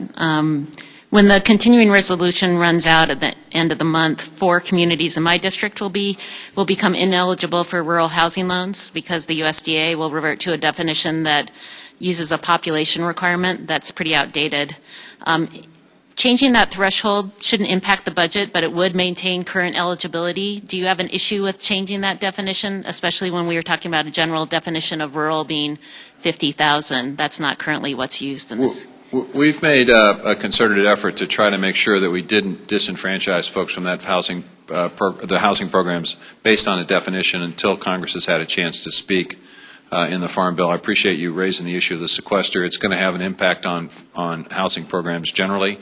We anticipate that over 10,000 folks will probably lose their rental assistance as a result, and there will probably be obviously fewer homes financed as well, which is at a time when we want the housing market to continue to rebound. It's an unfortunate consequence of sequester. So would you be open to congressional action that would increase the population threshold potentially? Well, I will tell you what I'm interested in is simplicity. It would be helpful if we had not have 12 different definitions, because it makes it really hard to explain to people why they qualify for one program and don't qualify for some other program. And so what we're looking at is consistency and simplicity, trying to streamline the process. And we're anxious to provide as much help and assistance in rural areas as we possibly can. So if there's a way the definition can be cleaned up or clarified or to provide greater consistency and simplicity, I'm all for it. Okay. Thank you. Thank you, Mr. Chair. I thank the gentlewoman, and the Chair recognizes himself for his questions. Mr. Secretary, welcome. I want to start with an issue that I'm not sure members have asked you about, but I'm willing to bet that most members of this committee have seen the clips of the mandated sensitivity training that has been taking place at the department. Could you please explain to the committee the necessity of these trainings where workers are required to recite such things as, quote, the pilgrims were illegal aliens, end quote? Are these trainings mandatory for employees? Congressman, they're not mandatory. They're not in, that process is not in play today. The effort was part of a larger loss prevention effort to try to reduce the number of program complaints and EEO complaints that we had in the department when I came in as secretary. We're now at record lows in both the program complaints. The objective was good, but the messenger was not too desirable in my opinion. Can you tell us how much money the USDA spent on the training, particularly the ones hosted by Samuel Betances? I've heard as much as $400,000 was paid to him. I can't tell you the specific amount. I'd be happy to provide that to you, Congressman. I would only point out, obviously there were provocative statements designed to get people to think in the context of how it feels in a diverse circumstance. This is a company that has been used by Fortune 500 companies and other agencies of the federal government. So it's not as if we plucked him out of some place where they hadn't been involved before. Were you as shocked as many of us were to see some of the statements that he made in those sessions on video? Well, I understand that they're provocative, and I'm sure hindsight's always 20/20. But the point of this, I think, should not be lost, and that is that we were faced with multiple billions of dollars of claims and multiple millions. But you could get a whole new round of claims based upon the types of statements and actions that he took in those sensitivity training I'm not sure programs. I'm not sure about that, Congressman. Subjecting people to that kind of nonsense? It wasn't. I think it wasn't mandated, but it is important for us to reduce the number of these complaints and a number of these lawsuits, and we've done that, and that saves taxpayer money. Well, I would hope, given the sequester, when the USDA is considering furloughs of meat inspectors, that the impact on public health of doing something like that, compared to these trainings, that the trainings would get a healthy cut in this process, especially if you say that you're not experiencing the difficulties that you were before. Mr. Chairman, we are reducing conferences, as I said earlier. Let me ask you about farmers who've recently gotten surveys asking about injuries of youth on their farms. Given the DOL rule last year, this has raised concerns among producers about why this information is being collected. And could you provide us with background on why producers receive these surveys, many of which have complained bitterly about the intrusiveness of the questions, the length of the survey, and want to know whether or not they're voluntary? Is this part of the Ag Census, sir? Yes. Okay. Well, the Ag Census obviously is something that is a significant effort on the part of USDA to assemble an amount of data that will allow us to develop better policy. 1.67 million farmers have already responded to the census, so that represents a significant reaction to the census and a positive aspect of it. The census, in terms of the Department of Labor issue, what we are doing now is we're developing with the universities a curriculum for farm safety, because we believe that education is better than what was being proposed by the Department of Labor. So you're saying the surveys are not voluntary then if they're part of the census, is that correct? Well, I think people have the ability to return it if they want, or not return it if they don't want. So but they may face consequences if they don't return it if they don't want. Well, I don't. I mean, the consequence is that we don't get the rich database that we need to be able to make policy decisions that are. So you're saying that if a farmer doesn't like the questions and don't want to return it, they don't have to. You've got enough data from the ones who've complied. What I'm saying is that they have the option, Congressman and Mr. Chairman, and they can exercise that option. We would hope that they would provide responses, because the more farmers who respond, the better the information we have, the better the policies hopefully can be developed, because we have good data. And to the point about the youth injuries, is the USDA working with DOL to change those requirements on the issue of youth participation in agriculture? As I said, we're working together to put together, along with the Farm Bureau and the National Farmers Union and universities and land-grant universities, a curriculum similar to what a college would have, where there would be basic safety courses that could be available. And we're going to then try to work with the insurance industry to see if they might be able to provide incentives for folks, operations that would exercise. With these safety, if you've got a small farm and your neighbor's child is working on your farm, are you going to have them or you participate in a safety program before you can hire them? No. It's just we're trying to provide education about farm safety, because we know that farm families are concerned about that. We're trying to provide information, and then what we hope to have is more sophisticated and more detailed safety courses on more complex machinery. The whole goal here is to provide education to folks, not to provide mandates. Thank you very much, Mr. Secretary. And now I think it's appropriate to represent the gentlewoman from New Hampshire, Ms. Custer, for 5 minutes. Thank you, Mr. Chairman, and thank you, Secretary Vilsack. As I mentioned on the way in, I'm very excited to be representing the New Hampshire perspective on this committee for the first time in 70 years. And I look forward to working with my colleagues on both sides of the aisle to advance common sense solutions and to cut wasteful spending, as you've talked about. But I'm very focused on creating economic opportunity in our rural areas.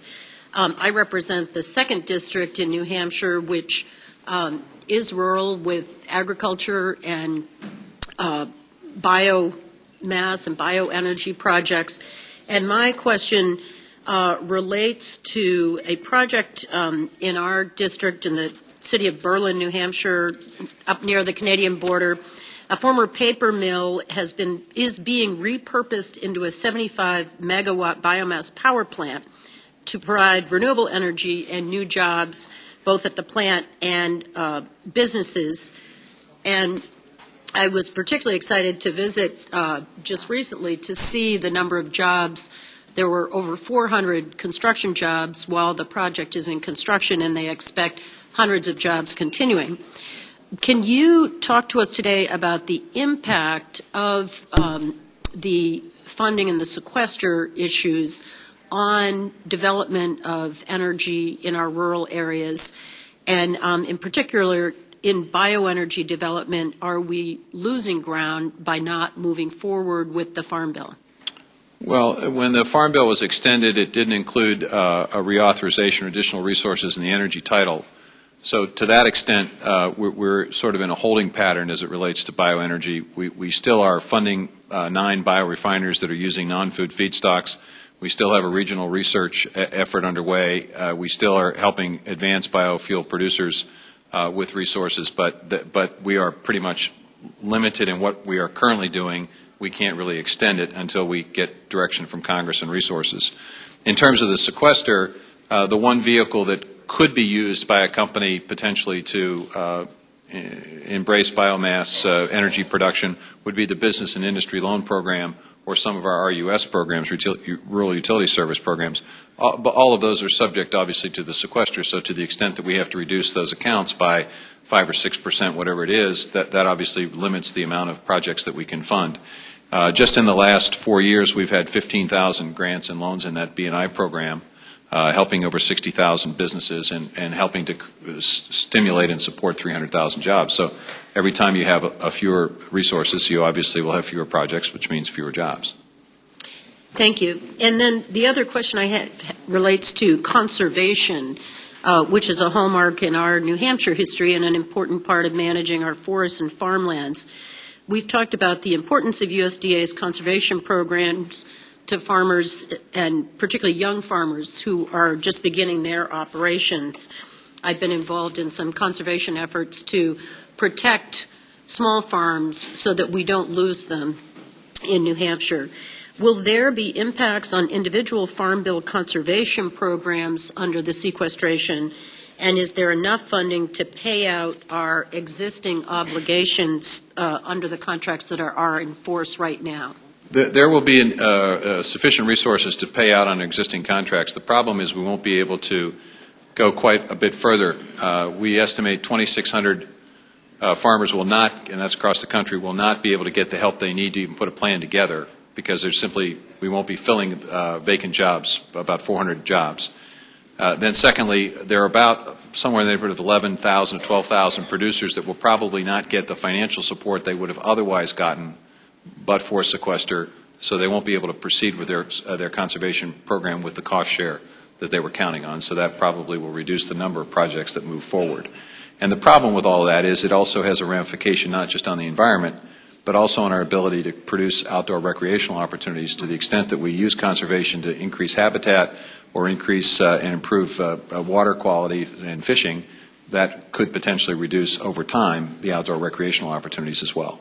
And I'm pleased to say that the outdoor recreational opportunities on the farms that we've preserved have been terrific in terms of building community and creating a total mixed use. They've been very, very well received. So thank you very much, and I yield back. I thank the gentlewoman, and the gentlewoman from Alabama, Ms. Roby, is recognized for 5 minutes. Thank you, Mr. Chairman. Thank you for being here today, Mr. Secretary. I want to continue along the line talking about conservation, but specifically the Conservation Reserve Program, which we all refer to as CRP. And I want to explain a little bit about what's happening specifically in Alabama's 2nd District, because the majority of the acres designated in Alabama are part of the 15 counties that I represent. It's heavily weighted in southeast Alabama. And what's happening is what CRP, as you know, was originally there to help preserve marginal to highly erodible pieces of property. What's happened now is we've kind of turned it on its head, and we're putting highly productive farmland into CRP program. So for the farmers in Alabama that lease their property, they're now in competition. Okay, so the families that own the property are seeing that they can put in a 40-year crop of a longleaf pine, take that highly productive farmland out of production, and it's decreasing the number of acres that our farmers actually have to farm. With that being said, in the last Farm Bill, we offered up that we should reduce over the next 5 years the number of acres. And then I even took it a step further and said not only should we reduce the number of acres, we should put in some measure to say that marginal to highly productive, or we left marginal in, but anything better than marginal property to highly productive would not qualify for CRP, thus protecting highly productive farmland for our farmers to farm. And so I just want to ask you, what do you see as the future role of CRP, and what changes would you like to see in light of the facts that I've given you? Well, it's a balance, Congresswoman, and actually your question caught me a bit by surprise, because we actually have increased the indexing score that we use to determine whether or not a contract is going to be awarded based on this issue of focusing on more marginal lands and highly erodible lands. So it's obviously something we need to look at in relationship to your state, but I think the overall policy is consistent with where you want it to be, which is focusing on these marginal lands, these highly erodible lands. And we fully expect that the number of acres that are enrolled in that program are likely to go down. As you look for savings, that's one place where you're likely to go. In the meantime, though, we're going to, obviously, we still have the program and we still have the directive from Congress. We're going to follow that. And I think to a certain extent it helps protect that shrinking baseline within the Farm Bill, which I think is important to everybody on this committee. Well, do you, in your position as Secretary, are you recommending a cap on the acres that are allowed under the CRP? I'm a big fan of CRPs because I see the opportunities for these marginal lands to create more outdoor recreational opportunities. It's not so much a recommendation of a cap, it's just a recognition that there is a lot of competition now. In other parts of the country, we're seeing CRP land being taken out that probably should be in the program because people can get $7 a bushel for corn or $15 a bushel for soybeans. So we have sort of the reverse situation in other parts of the country. So our goal here is to try to find the right balance, the right mix. I would really like you to take a hard look at how this is affecting, particularly in the southeast portion of the United States, where you don't have these large expanse farms. You have farms that are divided up and not so much acreage in one area. And you hit the nail on the head when it comes to competition, because our farmers that do lease property are now competing with CRP in order to be able to do what they want to do, and that's farm, because the landowner sees an opportunity for this 40-year crop in longleaf pine. So if you would, please drill down on this, because as you said, you're a big fan of CRP. We understand the conservation aspects, but we also have to feed America and the nation, and the world. And the more land that's taken out, highly productive land that's taken out, the harder it becomes for us to do that. Well, it's a fair point, but I would point out that we actually have fewer acres in the program than we've had for quite some time because of the competition in other parts of the country. So it's a balance that we have to... Well, let's look at the balance, because if we reduce over 5 years the number of acres, which we're not even using the full amount that's available now, and if we reduce it over 5 years, it equates to savings in the billions of dollars. And I think in this current financial scene that we're in, that's really worth taking a look at. With that, I yield back. Thank you. Gentle lady's time has expired. The chair now recognizes the gentleman from Massachusetts, Mr. McGovern, for 5 minutes. Thank you, Mr. Chairman, and thank you, Mr. Secretary, for being here. Mr. Secretary, as you know, there are over 50 million of our fellow citizens who are either hungry or food insecure, and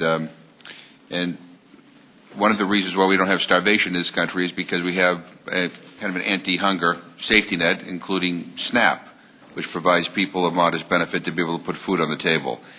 And SNAP is the most effective and most efficient anti-hunger program that we have. And as far as I know, it's one of the most efficient programs in the federal government. It has the lowest error rate in the history of the program, and a large part of the errors are actually underpayments. And you never know that when you listen to some of the rhetoric on this committee.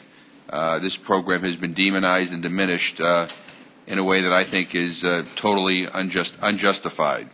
And since this is a hearing about rural economy, I just want to focus there a minute. According to USDA statistics, rural areas are poorer than urban areas. And according to the latest USDA data, households in rural areas were more likely to be food insecure. While 14.9% of all households were food insecure in 2011, 15.4% of those households in rural areas were food insecure. 10% of the rural population relied on SNAP compared to 7% of the urban population. Children under 18 made up 25% of the rural population, but made up 40% of the rural population participating in SNAP. Mr. Secretary, can you tell me if the impact of SNAP is more or less likely to reduce poverty? Congressman, there's a study that I think was issued last year that indicated that the SNAP program was helpful in reducing poverty. I'm sorry I don't have the precise percentage, but it's my memory it's reduced it by 7 to 9% as a result of the SNAP program. And you know, second, in the last Congress, this committee made a concerted effort to dramatically cut SNAP.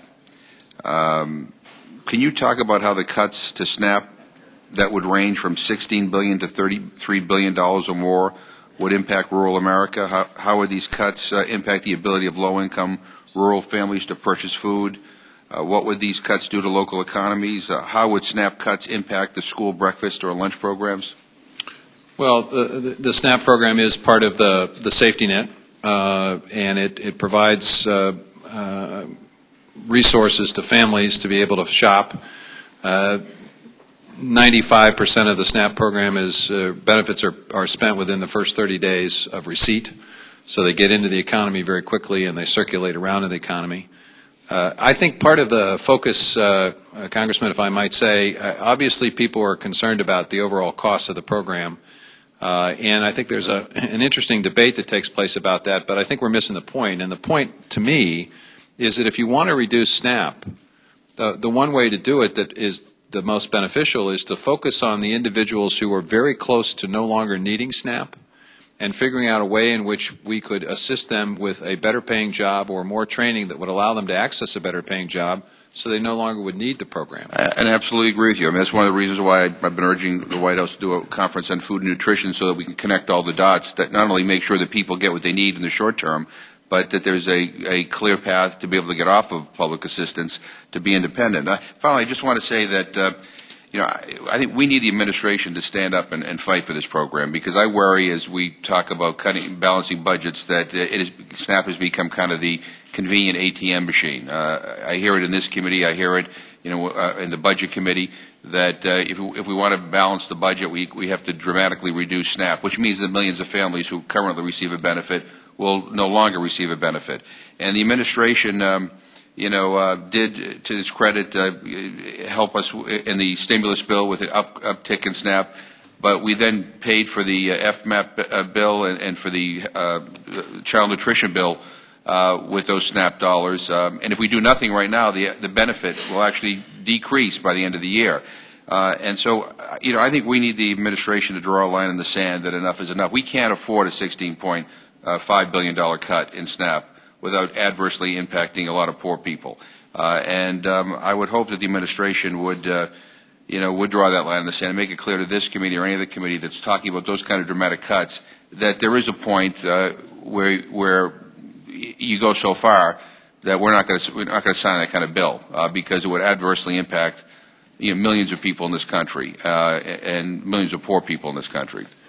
Well, I just want to reiterate, I think if folks, the thing about SNAP is that we know where people are. We know who these people are, and we know what their circumstances are, because we have to have that information to be able to know whether they're qualified for the program. Since you know where they are, and you know what those who are working, and there's a substantial percentage of people receiving SNAP that are actually working, if we could get them to a better paying job opportunity, they would no longer qualify for SNAP, and you'd get a cut in the program, but you'd get it in the way that wouldn't necessarily. Well, I absolutely agree with you. I mean, the thing is that the way you reduce SNAP is put people back to work. I mean, that's when the economy is bad, the amount we spend goes up. When it gets better, it goes down.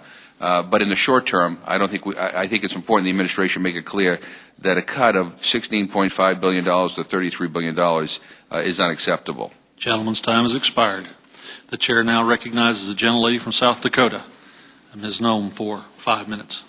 Thank you, Mr. Chairman. And Mr. Secretary, thank you for being here today. I have an email that was dated yesterday from someone in the USDA Animal Plant Health and Inspection Service from Raleigh, North Carolina Regional Office. It appears to be an email to his regional team, and I wanted to read you a part of that email that concerns me. It says, during the management team conference call this morning, I asked if there was any latitude in how sequestration cuts related to aquaculture could be managed.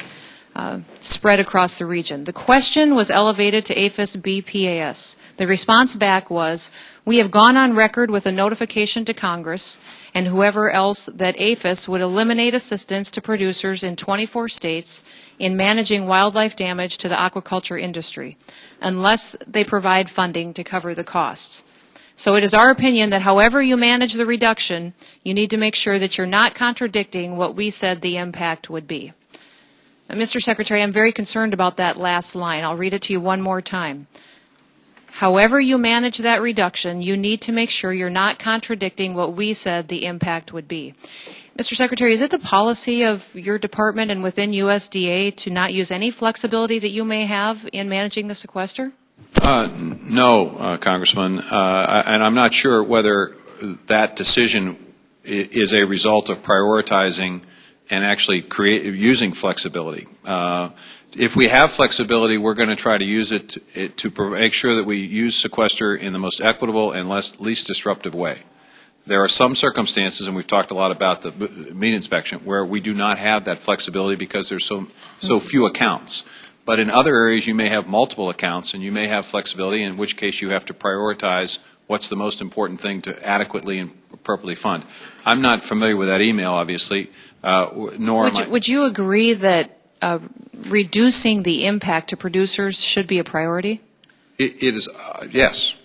But if you have limited resources, and given the diversity of agriculture, you may have to choose how much of an impact you have on any one particular group of producers to be able to maximize the protection of a larger group or a group that has broader reach. I just don't know about that particular issue.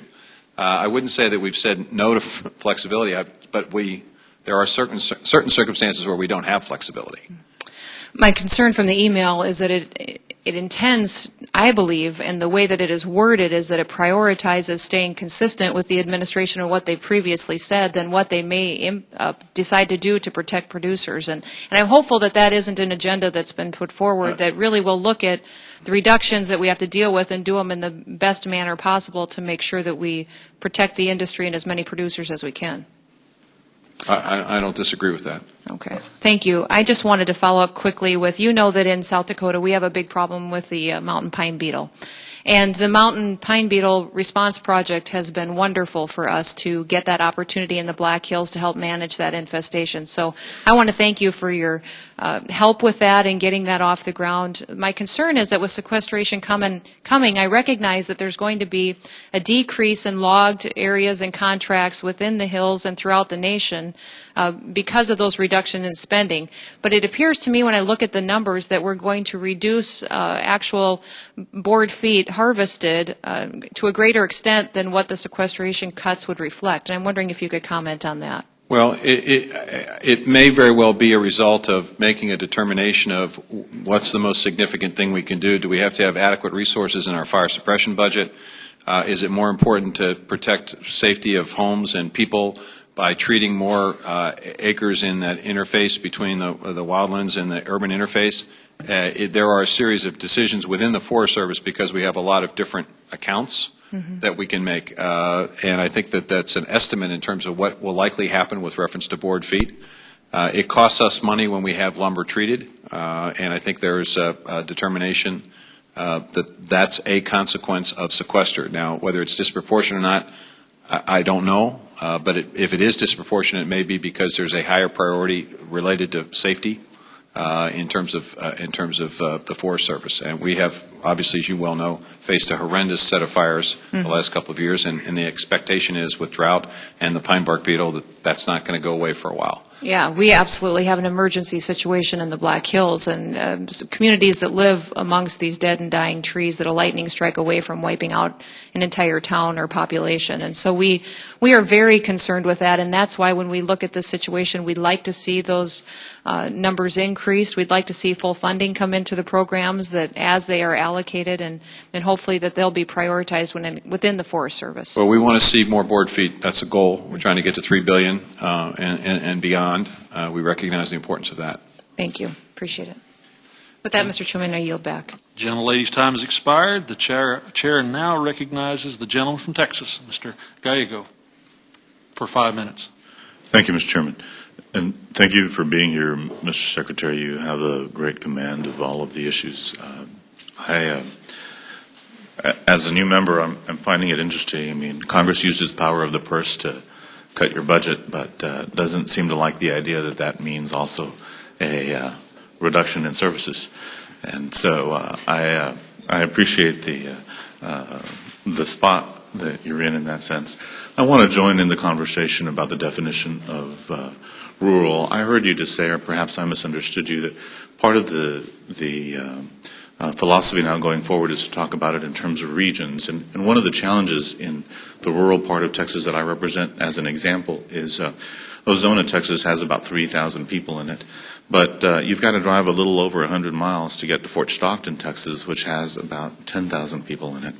And so when you're talking about doing it regionally, the distances make it a little more difficult than perhaps in some of the other regions. Is that something that you all will take into consideration, or is that the answer is yes, Congressman. I apologize for giving you a misunderstanding of this. When I talked about regions, I'm suggesting that we are working with self-described it's not that we impose a regional definition. We essentially say to communities that can function as a region, you know, you're going to get a bigger bang for your buck if you work together as opposed to individual communities doing things in isolation. If you could coordinate what you're doing, it may very well actually result in greater economic activity. If you've got a situation where there are substantial distances between communities, obviously that won't work particularly well. So that's why we have a couple of things. That's why we will focus on individual community grants and loans. That's why we have our Strike Force initiative in some states that can really sort of go to those areas of persistent poverty. The Colonias is an area that we've been involved in, and we'll continue to. And even if you use the metropolitan statistical, the MSA's areas, there's a huge difference, for example, between the rural areas of El Paso County and the city of El Paso itself and some of the farming communities. And so even though they may be in the same region, the truth is that their interests are totally diverse, and many times they're not exactly aligned as well. I would hope that you would take that into consideration also. Let me ask you, with respect to, there's been some recent actions at the FCC to overhaul the what's called the Universal Service Fund. And as a result of that, there's a number of providers in rural Texas that are facing substantial cuts to the USF, to their support. And as a result, there's a possibility or a danger that they might default on some of their USDA loans. I'm wondering what steps the USDA has taken to prevent those kinds of defaults or potential bankruptcies, and what you're doing proactively to help those companies that are going to be impacted by those Universal Service Fund decisions at the FCC. Well, I sat down with the chair of the FCC several weeks ago to discuss this issue, and there is a process within the FCC rules, a waiver process that can provide some degree of flexibility for the folks that are essentially on the bubble that might find it difficult to comply with the new FCC structure and still be able to make their payments. Right now, it's a relatively small number, and so we've been working through those individual issues one by one. But we have acquainted the FCC with the concern. The second thing that we have decided is that there needs to be a coordinated effort between Rural Utility Service at USDA and the FCC, because we speak to a different universe here. The FCC is really focused on areas that can be protected and provided through the regional bell systems, the larger companies. We, in turn, are dealing with those small telecommunications companies. And so I think you're going to see better coordination between the two efforts. And we've suggested a couple of things that could be done to tweak the FCC approach that might make it a little bit easier and more likely that broadband and Internet activities are expanded in some of those remote areas. I look forward to working with you and your office on those issues. They're kind of core to the part of Texas that I represent. And offline at some point, I'd also like to have a conversation about some litigation with some Latino farmers in Texas and New Mexico that has been ongoing for a period of time. And so at some point, if you could send your staff over to tell me what's going on, that'd be wonderful. Well, actually, I can send the same guy to talk about both issues. That'd be great. John Palladino is basically in charge of our RUS, but he's also been involved in the Hispanic and Women Claims process. So great. We will arrange for him to come Thank over. you so much. You bet. The gentleman's time has expired. The chair now recognizes the gentleman from Northern California for 5 minutes. Thank you, Mr. Chairman, and thank you, Mr. Secretary, for appearing for us here today. Also, thank you for a recent trip you made to Northern California to Trinity County to view some of the very difficult issues we have, forestry practices or lack of forest management we have there. 2008 was one of the most devastating years for fire in California. The air was brown and actually at extremely unsafe levels for that county for months up there. So appreciate your viewing that and seeing what's going on with drug labs and the marijuana grows that are probably 1,000-fold more harmful than any agricultural activity may go on. So California's issues are, many and very diverse and unique with our regionality, our costs of doing business, foreign and domestic markets, as well as the specialty crops we have, olives and olive oil. We have a lot of different things going on. I want to drill down on a couple specifics that I hear a lot about in my district with dairies and with rice. So the issue on rice, there's a couple things going on here with Japan and in the Trans-Pacific Partnership. Japan wanting to come in on that. It's very important that we support that, as well as that rice be included in any of the negotiations going on with fair and free trade in that through the USTR. So we'd want to be sure that that's included and encourage as much as possible Japan and California rice in that. And secondly, with California's rice situation, we have, again, it's a unique crop compared to the southern portion of the country. That long grain is grown in the south, but it's short and medium grain in the west, and so there is a different cost structure and price structure for medium and short grain that we would like to see addressed as an industry differently in that because of, again, California's costs, price, et cetera, for that. So I would ask for you in both those issues with Japan and the Trans-Pacific Partnership and fair trade that's coming up, as well as with continued support through the Risk Management Agency of a workable solution for California's uniqueness in rice. So I would ask if you could comment or if you could commit on those two issues, please. As it relates to TPP and the Japanese involvement, as was stated last week, we obviously will continue to work with the Japanese to see whether or not they can in fact be included in the TPP discussions. One of the hallmarks of inclusion in TPP is the willingness to actually reduce a lot of the barriers that exist in your country, and the Japanese obviously have to work through that process to determine if that's what they want to do. But that's sort of the cost of admission into the conversation, is reducing trade barriers and things that are artificial barriers to products. As it relates to rice, our RMA folks are constantly looking for ways in which we can do a better job of distinguishing between products and making sure that the crop insurance program is as diverse as the diversity of agriculture. Today we have 132 products that are covered, 281 million acres, and so this is a constant effort on our part, and I think that they've been working on down rice specifically to try to expand coverage, so this is something we can take back to them. Thank you. With regards to our dairies are really struggling in California too, and California is a leading dairy producing state. It's the cost of feed purchasing feed and extraordinary prices that are these days, as well as the cost structure for, especially in California, of milk prices. And it's very important we have that regional production there as opposed to having to bring it in from a long ways away, including the jobs and economy for our own state. So any continued effort to find relief for dairy producers in California to policy for feed prices, as well as what we can do with price structure that would help them out, because it's extremely key for our local economy and as well as the needs of our consumers of the state. So any comment there, sir? Well, first of all, certainly recognize the challenges that dairy have. It just as a general proposition, the volatility of the market makes it really hard for dairy producers to have the stability that other commodities have. We expect and anticipate good production this year, and if that occurs, the expectation is that crop prices will come down, commodity prices will come down, which should translate into more profitability for dairy producers. In the meantime, we'll administer the program that we have to provide help and assistance, the MILC program.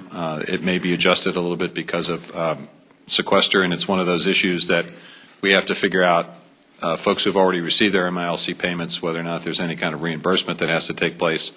It's one of those complexities of sequester, but we'll continue to administer that program in the hope that when the 5-year farm bill is done, that you put in place a different program that will work more effectively to provide assistance and protection when feed costs are high or prices are low, or a combination of both. Okay, thank you.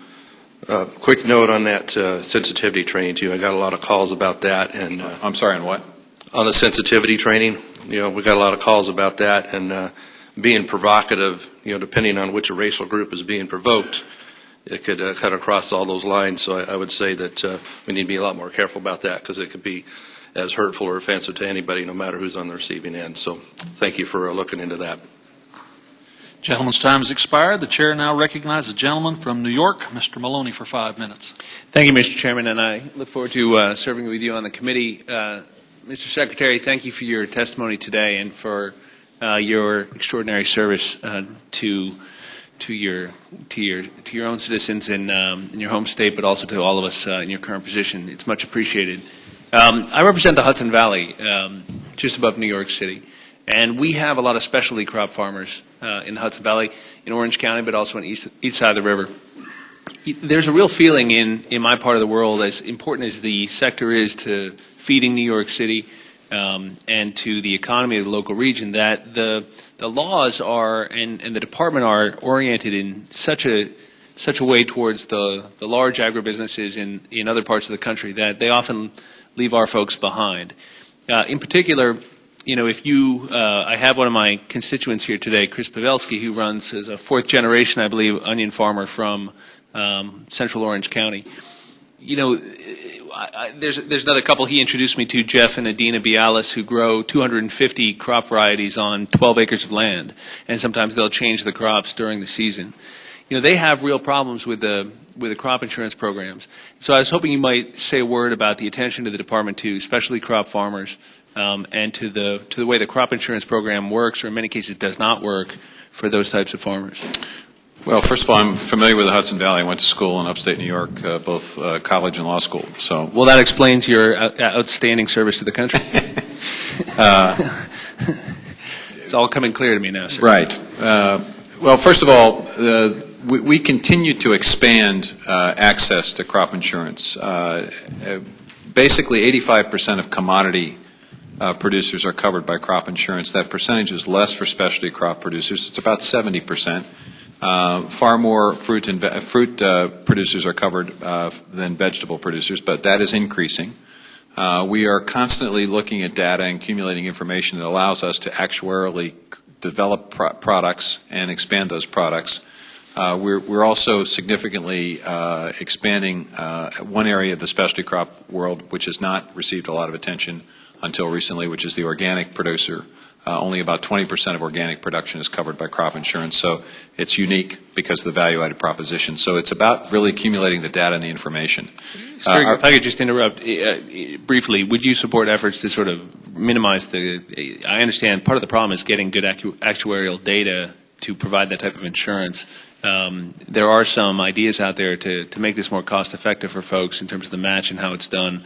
Would you support those efforts? Well, obviously, we're always looking at whether or not the rates that are currently being charged for products are appropriate. We've actually had some adjustments in products recently as a result of a rate analysis. So that's part of our job. The other thing is we have really made a concerted effort to expand market opportunities as well.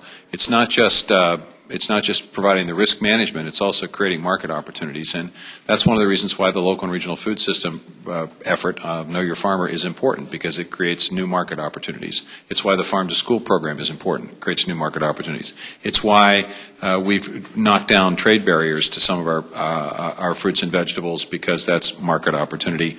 And it's why we're looking for equivalency agreements on organics with the EU and Canada, for example, because it creates market opportunity. So it's a combination of both things. If I could ask you as well, in the minute and a half I've got remaining, there's a real concern among my folks that they were not helped adequately after Hurricane Irene. With all the attention on Superstorm Sandy, there was a hurricane a year before, and it had a devastating impact in Orange County, New York. And so the rubber really met the road on a lot of these crop insurance programs. And there's a concern that loan rates have been adjusted for folks in light of the drought, but not for smaller farmers as a result of Irene. Can you comment on that, sir, or what's your view? The disaster loan rates are across the board. It isn't necessarily drought related. What we did do is we streamlined the disaster declaration process, and anybody who's in a disaster area gets the benefit of that lower interest rate on disaster loans, number one. Number two, I actually traveled to upstate New York with Hurricane Irene, or the storm, and there was an issue and continues to be an issue with our NAP product, and we were trying to make adjustments to make it a little bit more available, or making a little bit more sense for specialty crop producers. So I think it's an evolution. And I think there's a sensitivity in the department to the need for us to continue to find ways to help these producers out, because they're an important part of agriculture. Well, thanks, sir, and I'd love to get you back in the Hudson Valley. I'll yield back, Mr. Chairman. Gentleman yields back. Gentleman's time has expired. The chair now recognizes the gentleman from North Carolina, Mr. Hudson, for 5 minutes. Thank you, Mr. Chairman, and thank you, Mr. Secretary, for being here today. I really appreciate your time. I'd like to direct us back to the question raised by the ranking member about the poultry inspection rule. It seems as though the rule's been properly vetted and got widespread support. What's sort of holding us back from getting it going? We've got an opportunity for better food safety, for better production, but also some cost savings there. And it seems to me we'd want to get that online as quick as we can to start taking advantage of those benefits. I don't disagree, but anytime you're proposing something that hasn't been changed fundamentally for 60 years, it's an education process, making sure that people understand that it isn't revolutionizing or changing the process significantly, but it's really providing inspectors to do a better job and freeing up folks. And there are going to be the cost savings. There are going to be some adjustments in terms of the overall inspection workforce. We're probably, over a period of time, going to have slots that will no longer be necessary, but we'll deal with that through attrition. Some of the inspectors will actually get better paying jobs because there'll be more responsibility. So it's a matter of educating people. It's complex, it's complicated, and it's a matter of educating. And I think hopefully we're in a better spot. People have a better sensitivity and understanding of what we're actually doing, and hopefully you'll see that rule forthcoming very soon. That's my hope. I appreciate that, and that's certainly an area where we can all agree. It's very important in my part of North Carolina.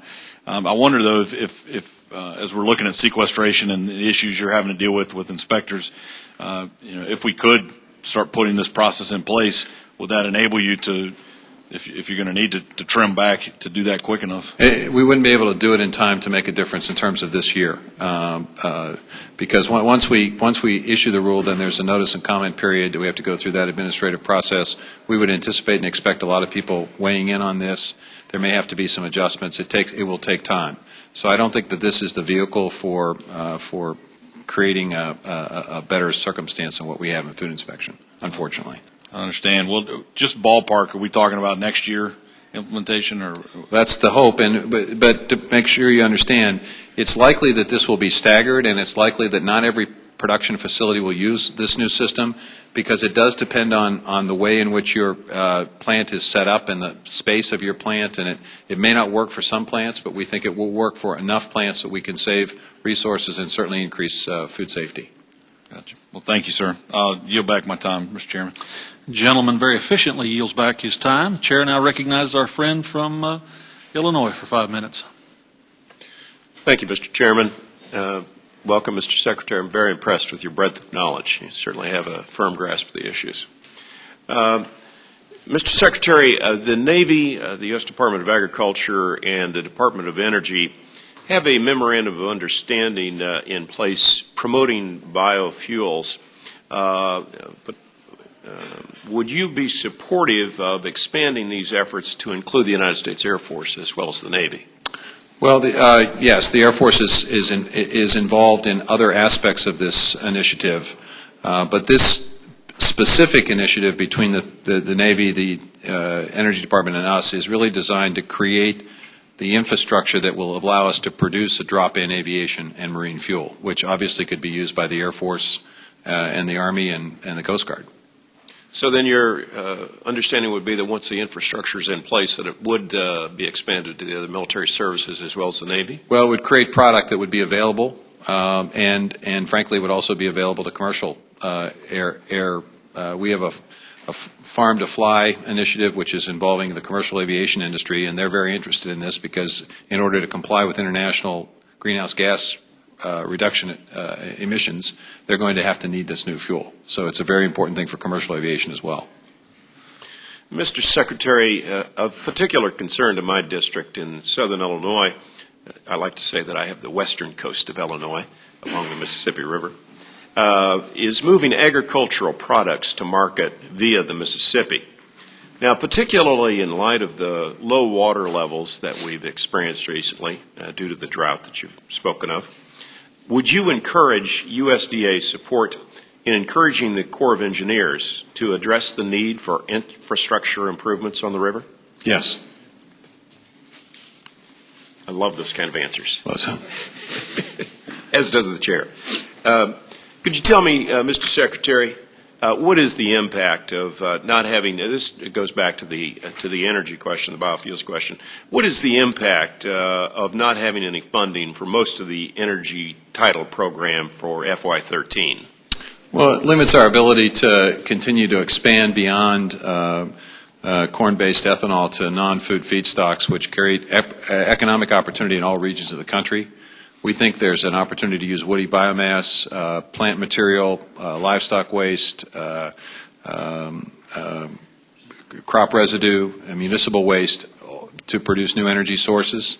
To that extent, we would be limited in terms of our current investments if we don't get additional resources or additional authority. Secondly, I think, as I said earlier, I think it's important to extend that beyond just the energy. I think there's a bio-based opportunity here. I've been to facilities that are taking corn cobs and producing plastic bottles for Coca-Cola. I think there's just literally unlimited opportunities here for a new manufacturing revolution in rural areas. And these biorefineries, because of the nature of the biomass that's necessary, will have to dot the landscape of rural America and create new job opportunities and maybe allow us to stem the population declines that we've seen in many small communities. So I think there's tremendous opportunity here, but we have to have the resources and we have to keep encouraging expansion of these new products. So what you're talking about then is taking what's essentially waste products now, turning them into valuable economic opportunities and increasing good job opportunities in rural America. That's correct. One other question relating to the biofuels and the military. Can you tell me why is helping the Navy and the other branches of the military increase their use of renewable energy such an important goal for your administration? Well, there are a couple of reasons. One, it's a national security imperative. If you talk to Secretary Mabus of the Navy, he will tell you that he's deeply concerned about the ability to adequately fuel the ships and planes necessary to defend our country if you have to be reliant on imported sources of that energy.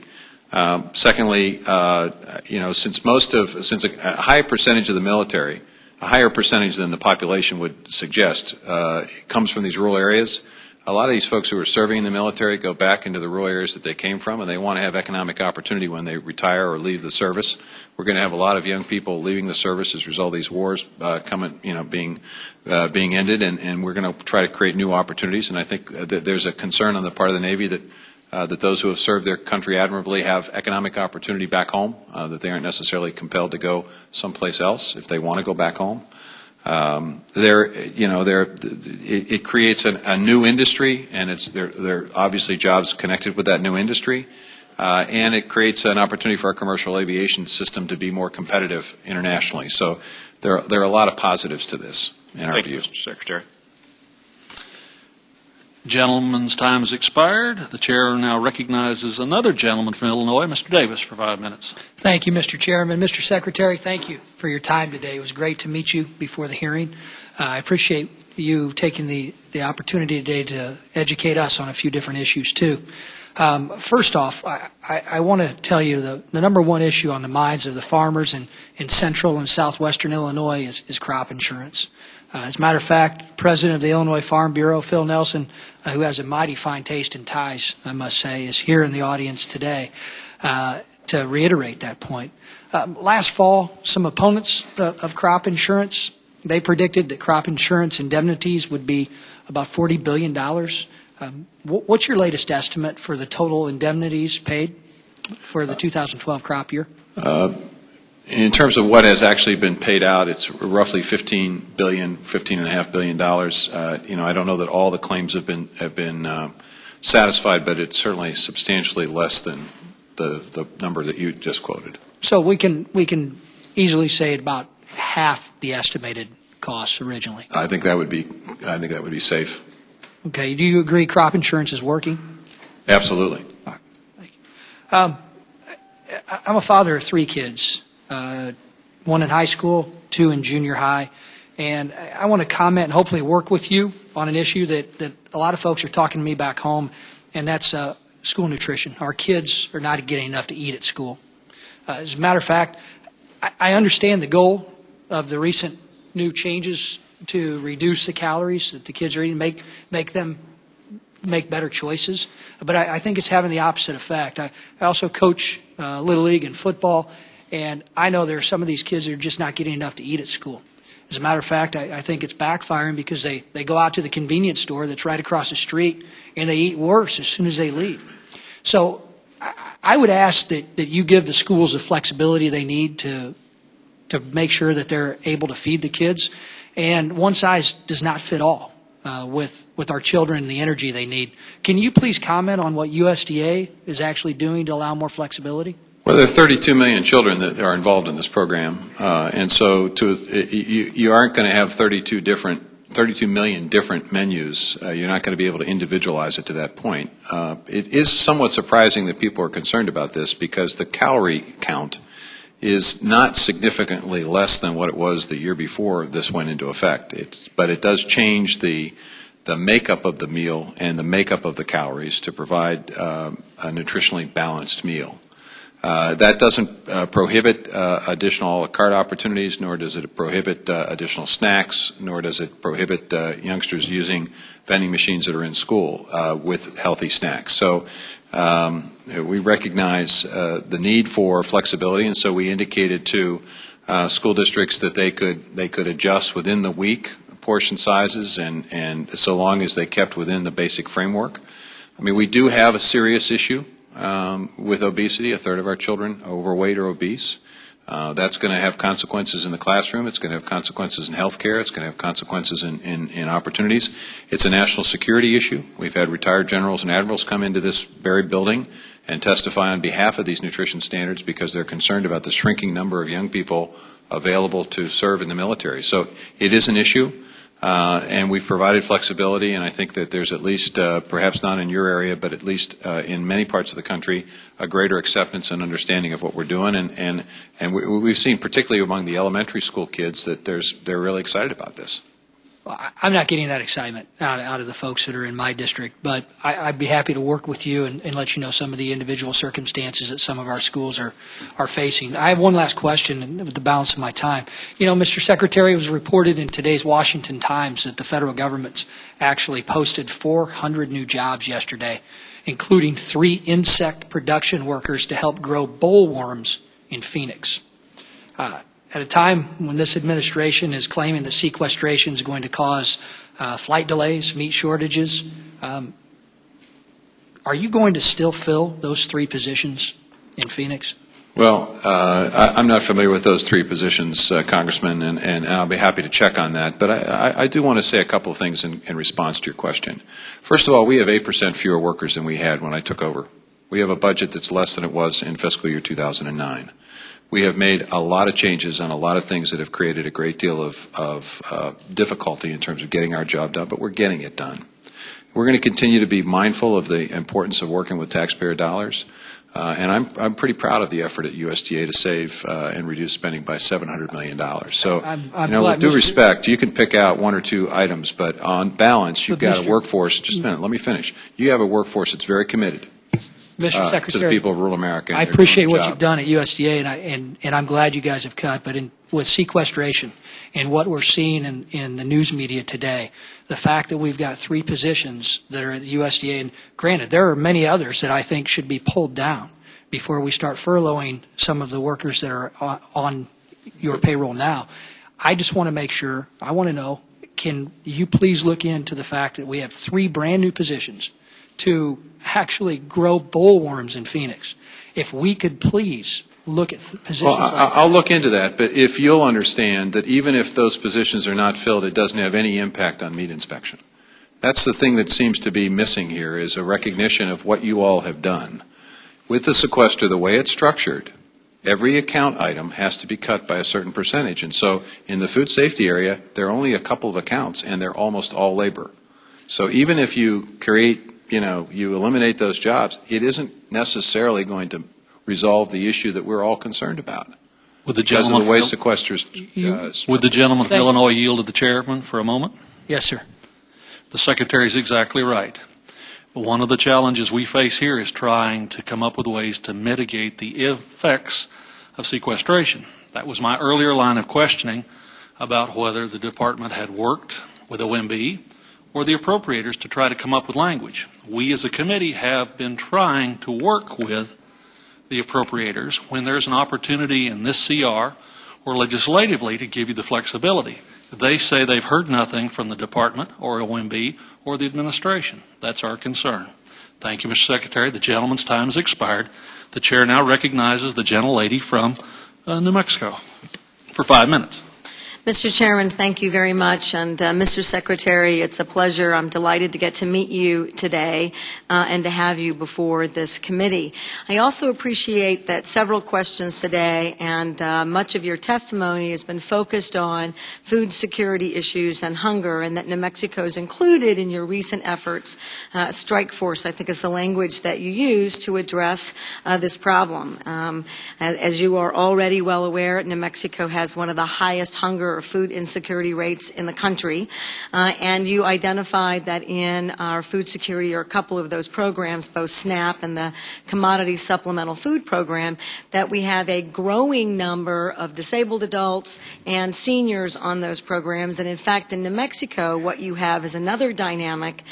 Not only do we have some of the highest poverty rates among those populations and diversity rates among those retirees, but in addition, we have the fastest, or one of the fastest growing, seniors raising or grandparents raising grandchildren populations.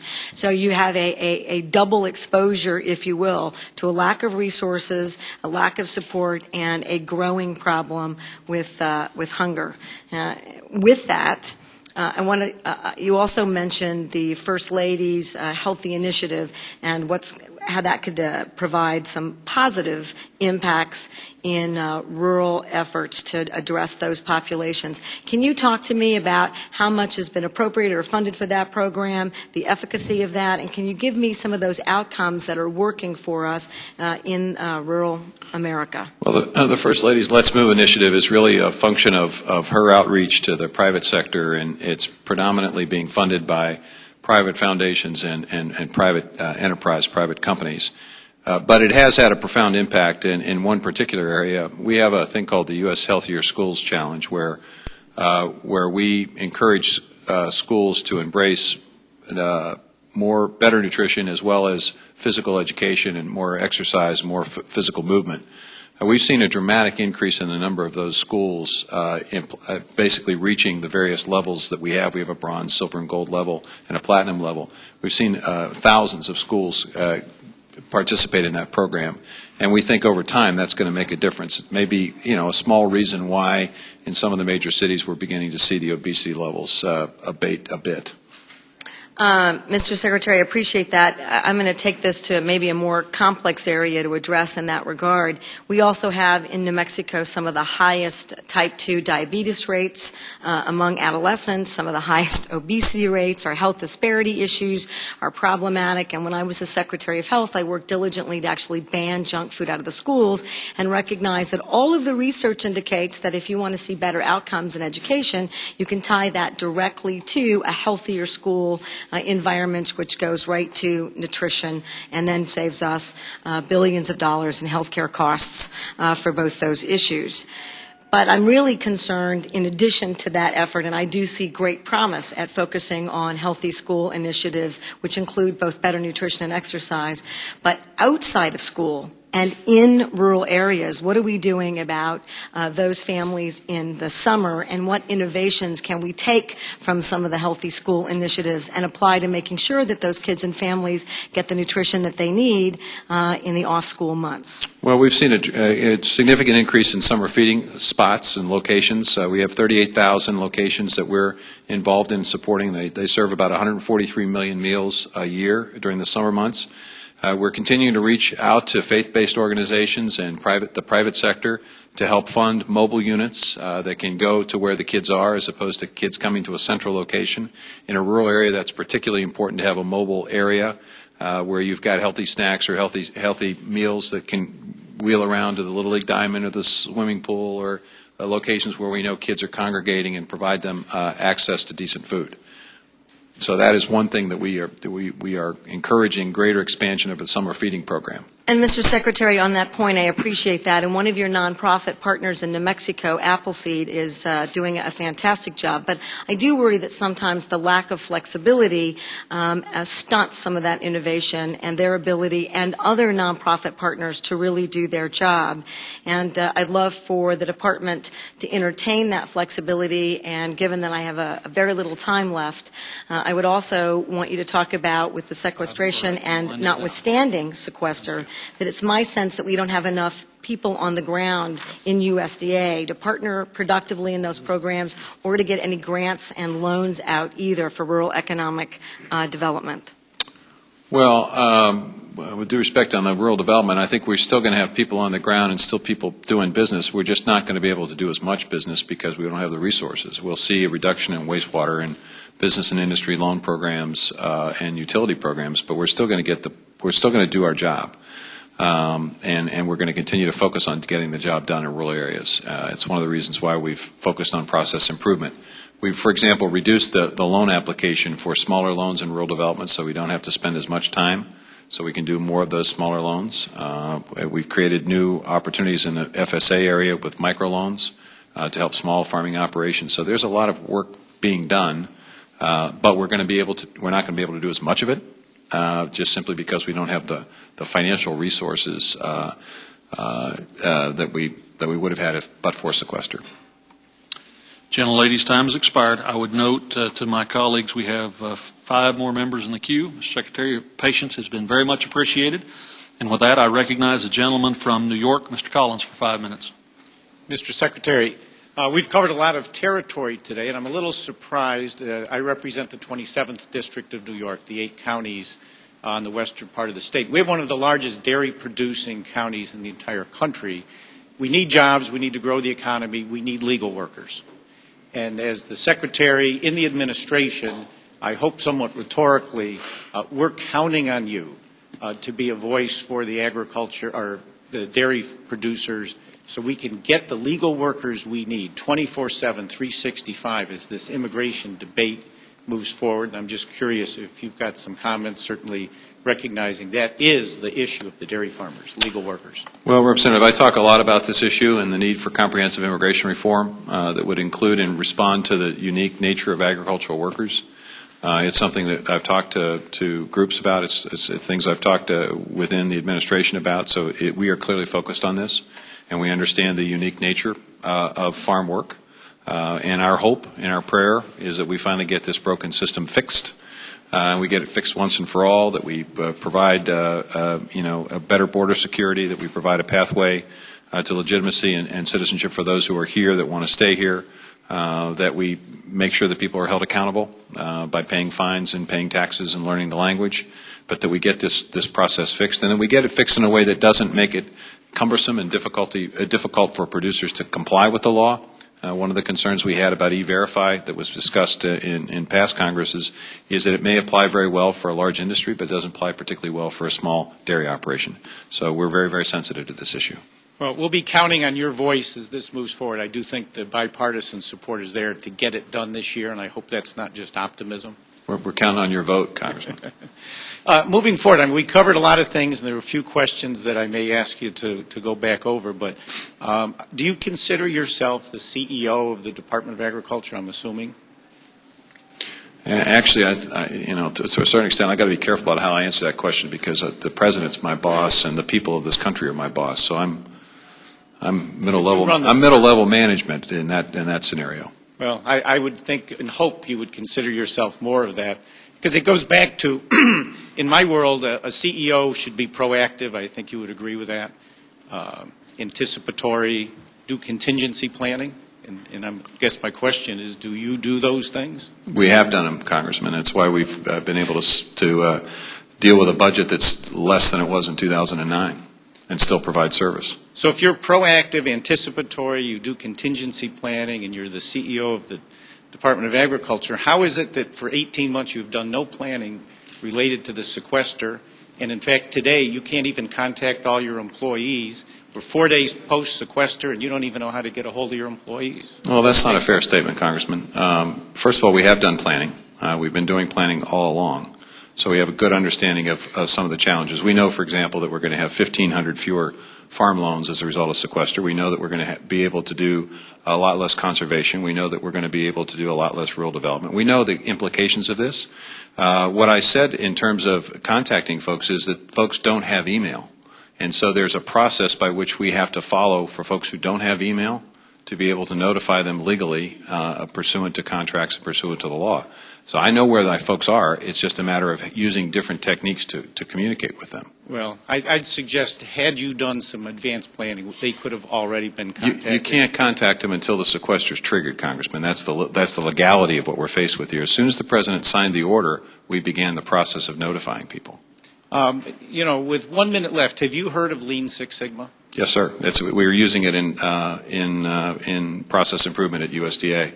We have a number of the Lean Six Sigma, Kaizen, Zoom. We have a number of black belts in that process. And are you trying to utilize that as a way to minimize the sequester impacts on, for instance, your meat inspectors, in a way to improve processes? Because Lean Six Sigma will reduce the need for employees, which could reduce the need for furloughs. I don't think it would work in this particular area, but we have used it in other areas. We've used it specifically in our biotech regulatory area is one place where we've used it. As I say, we've got a number of black belts throughout the entire USDA process. I'm very, very keen on this. The problem with food inspectors is the amount of time and the amount of the cut and the fact that the budget is predominantly inspectors.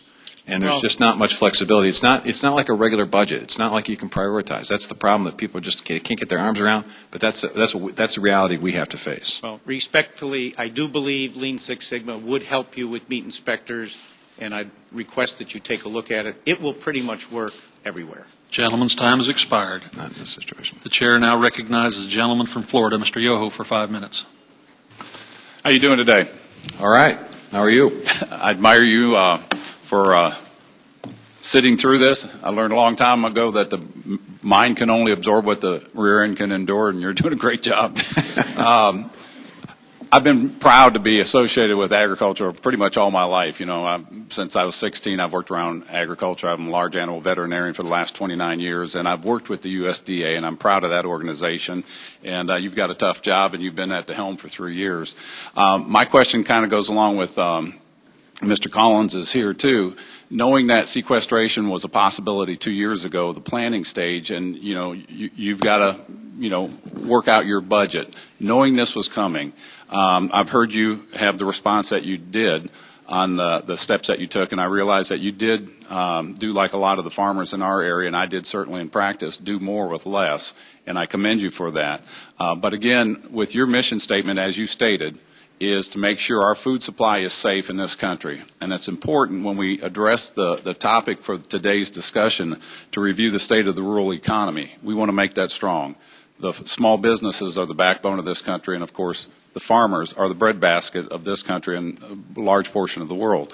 And so with the statements that come out of the administration or through the USDA, when you say well, the money's not there, we're going to have to lay off the meat inspectors, I find that somewhat disheartening to come out of an agricultural community, because by sending that message out, you're stating to the rest of the world, not just the country, not just the region, that our food could possibly not be safe. And it's a bad message to send out, and I would caution in the future to use different messaging techniques because we're trying to expand agriculture. And again, I'm proud to be from Florida, which is such a strong ag area, that we want to make sure that we continue our trade with other countries.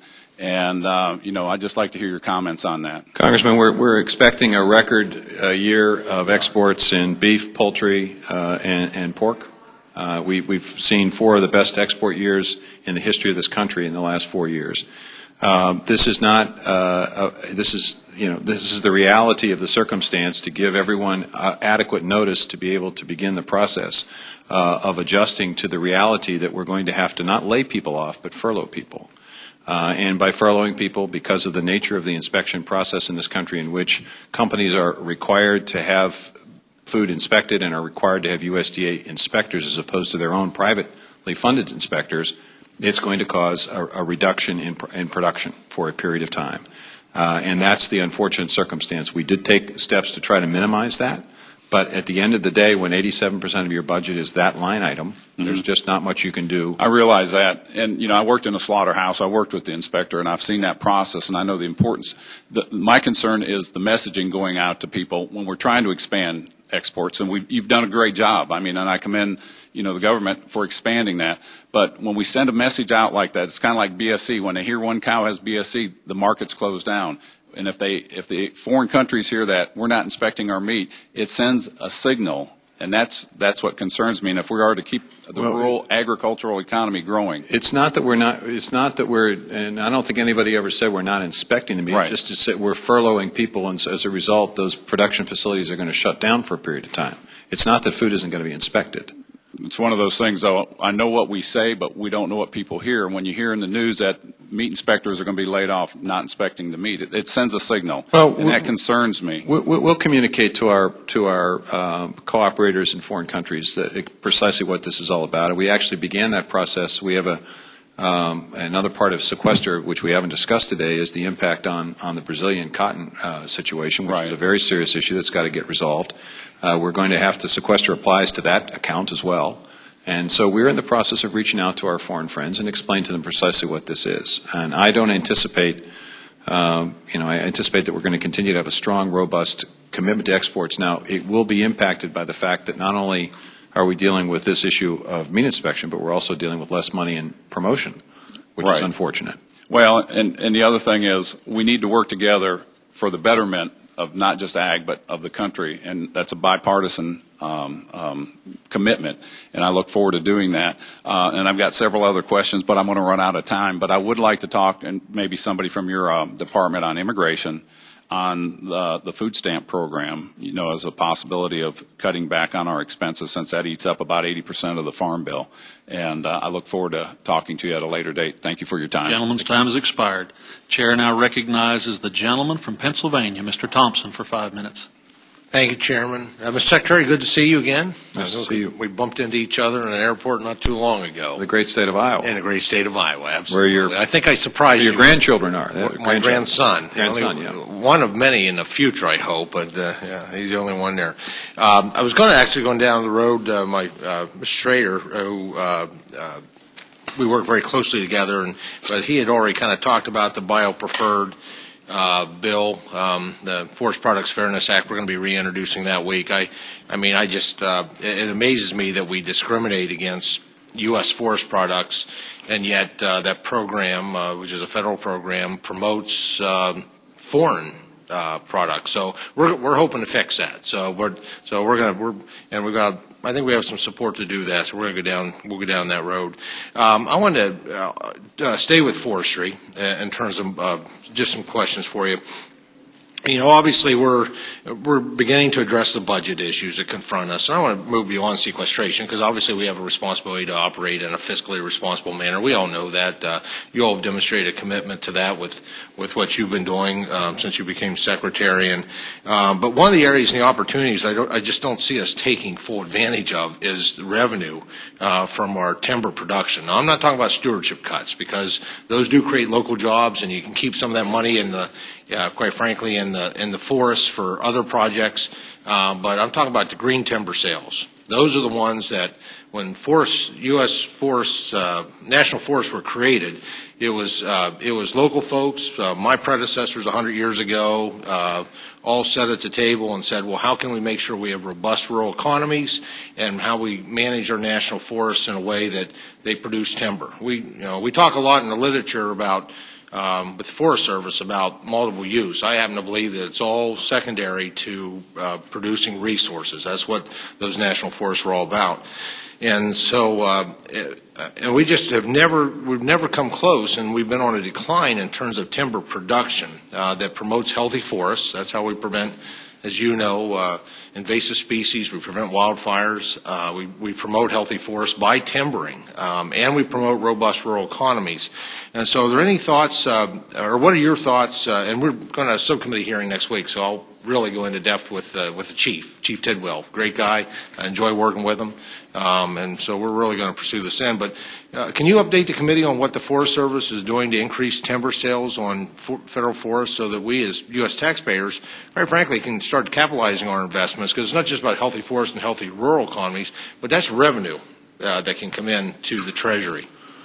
Well, as I sit here thinking of three things that we've done. One is we have increased commitment to treat more board feet and to get up to 3 billion board feet over the course of the next couple of years. And part of that does require a process that we have to go through in terms of projects and NEPA. And what we've done with NEPA is we've tried to figure out a way in which we could streamline that process so we don't spend quite as much time. And that obviously reduces the amount of work we can do. And I think we've been pretty successful. And I appreciate your steps in that direction, that landscape approach. Right. As part of the last forest plan. Secondly, or thirdly, so it's one, increasing sales, two, reducing the administrative burdens associated with those sales, and then three is actually continuing to research and new product development. I was at the Forest Product Lab recently and saw the development of new tornado shelters, and most tornado shelters are made from metal. But they're now experimenting with wood shelters that can withstand something going into it at 150 miles an hour. Actually, I saw a 2x4. They shot it into this facility, and it didn't penetrate the facility. So creating new products for wood. We've also seen nanotechnology potentially creating armor opportunities and a variety of things that could be used in cell phones, the film for cell phones. I mean, it's unlimited here.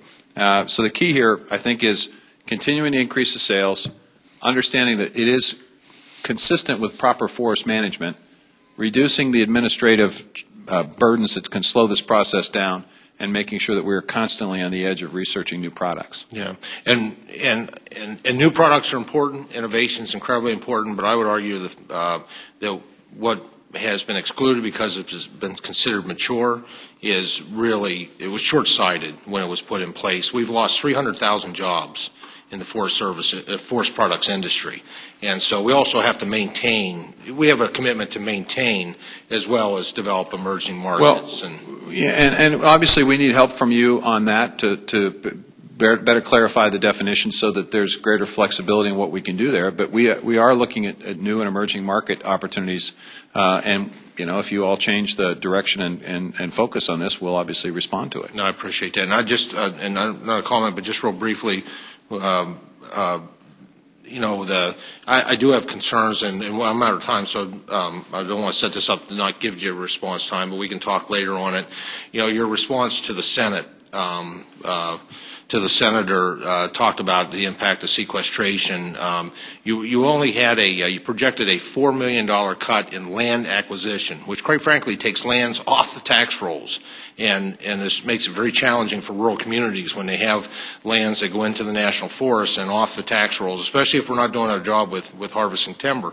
At the same time, your letter outlined a projected 15% reduction in timber harvesting. And I just have really concerns about that, but that is something I look forward to talking to you in the future on. Gentleman's time has expired. Chair now recognizes the gentleman from Georgia, Mr. Scott, for 5 minutes. Thank you, Mr. Chairman. And Secretary Vilsack, I was happy to hear you talk about research and the importance of research. I think it's been an extremely valuable part of agriculture that actually helps us increase our yields per acre and allows us to increase export opportunities. So thanks for mentioning that. As you know, that falls into kind of that other category of the ag bill, if you will, on the spending. And my question deals with the 2014 budget request that you would have submitted to the President. Can you tell us what your top line number is? Congressman, that process has not been completed, and I think it would be premature for me to respond to that question. We'd be more than happy to explain to you the intricacies of our budget after it's published. But let me just simply say this. We're continuing to be challenged to do the job you all want us to do when we're dealing right now with a budget that's less than what it was in FY 2009 for operating. Let's talk about that for a second then, because we hear that from pretty much every administration official. But the President's budget was due February 4th. I didn't ask you for a detailed explanation. I just asked you if you would give us the top line number. And you're telling us that you have not turned in your budget to the President yet? No, is that correct? What I'm telling you is that the process has not been completed in terms of our discussions. Let me ask you this. Have you turned in your budget to the President? Well, the answer to that is yes and no. We've turned in information to the White House and to the OMB, but that process has not been totally locked down yet. Okay, so you'll have to forgive me, Mr. Chairman. This kind of baffling that you've stood there or sat there and said what you all have done when the President was supposed to deliver a budget to us February the 4th. And you can't even tell us, or won't, I should say you won't, because you're making a choice to tell us yes and no instead of just saying yes or no. But the fact of the matter is this. 2013, according to your website, your total outlays were $155 billion. 2012, 151, 2011, 139, 2010, 129, 2009, 95. That doesn't tell the full story, Congressman, because those are mandated programs, and when I'm talking about operating here, that's in order to do the programs, we have to have resources. Sir, I'll ask you the question. Do those numbers from your website accurately reflect the total spending of the USDA? If they're on the website, I'm sure they're accurate, Congressman. You said that there was a $700 million cut. If you take 129 from 155, that's a $26 billion increase in spending over the last 4 years. Where's the $700 million cut? Congressman, what I said was our operating budget, which is the discretionary part of our budget. Now, we have no control over the mandated expenses. They are what they are. If SNAP is X, it's X. If other mandated programs are what they are, they are. But the thing that I can control. What percentage of the Farm Bill? What percentage of the Farm Bill do you think should actually go to support production agriculture, farm and commodity programs? What percentage of what we call the Farm Bill do you, as the Secretary of Agriculture, believe should go to support those programs? Yeah, it's an interesting question because, what you want me to say is a large number. No, sir, I just want an honest answer. No, well, but it's not a question. It's not an honest question, Congressman. Sure it is. No, it's not. It really isn't. It is an honest question. No, the reason it's not is because you want to pit parts of our budget against each other, and that's not right. Sir, what's not right is the fact that you won't give a straight answer. Have you given your budget to the President or not? Gentlemen will allow each other to answer in a civil fashion. Here's the process is we submit information and OMB responds back. So there's a give and take, and that give and take has not yet been completed. So I can't tell you what the number is because it hasn't been finalized. It could be this number, or they could come back tomorrow and say, you know what, we need to give the Defense Department X number of dollars, and so we're taking this from. It's a process. I don't expect this President to give any more money to the Defense Department. I'm on armed services as well. The fact of the matter is this: spending has increased dramatically under your agency, and the other fact is that in 2013, the total percentage of funds that went to farm and commodity programs is 16%. 16% is what actually went to production agriculture in this country. I could quibble with that number, and here's why. This is from your website. Here's why I can quibble. If the information is not accurate, it's because you're putting out false information on your website. No, it's because I need to explain it to you, Congressman. The SNAP program is part of that, right? And you're going to suggest that that's not part of the farm programs. It's not technically. It's not part of commodity and production agriculture. Well, but it helps commodity and production agriculture because 16 cents of every food dollar that's spent in this country ends up in a farmer's pocket. So you got to look at the totality of the programs in terms of how we support agriculture in this country. And there's the research budget is a part of that is used for production agriculture. So I don't think it's fair to suggest that Title I or the crop insurance side is the only thing that goes to production agriculture. That's what I'm saying. Would the gentleman from Georgia yield? Yes, sir, Mr. Chairman, I will yield, but that's a long, long stretch of a rubber band right there. I would just note to my good friend from Georgia that he cuts to the core issue of what this Farm Bill debate will be about this summer and into the fall. Yes, sir. And the conference committee process. How do we allocate our resources? Is the 80-20 split that we're operating under right now between programs that help consume food versus, in a general sense, the programs that help raise the food, is that the right balance? There are a good many folks on this committee, and I suspect on the floor of the United States House who'll say that that ratio is out of balance. And we will address those issues. Folks in the Senate may have a different perspective, but you and I are going to have a lot of fun with this topic, sir. Well, Mr. Chairman, I appreciate that. And what I'll tell you is my farmers have told me that we no longer want to be held hostage.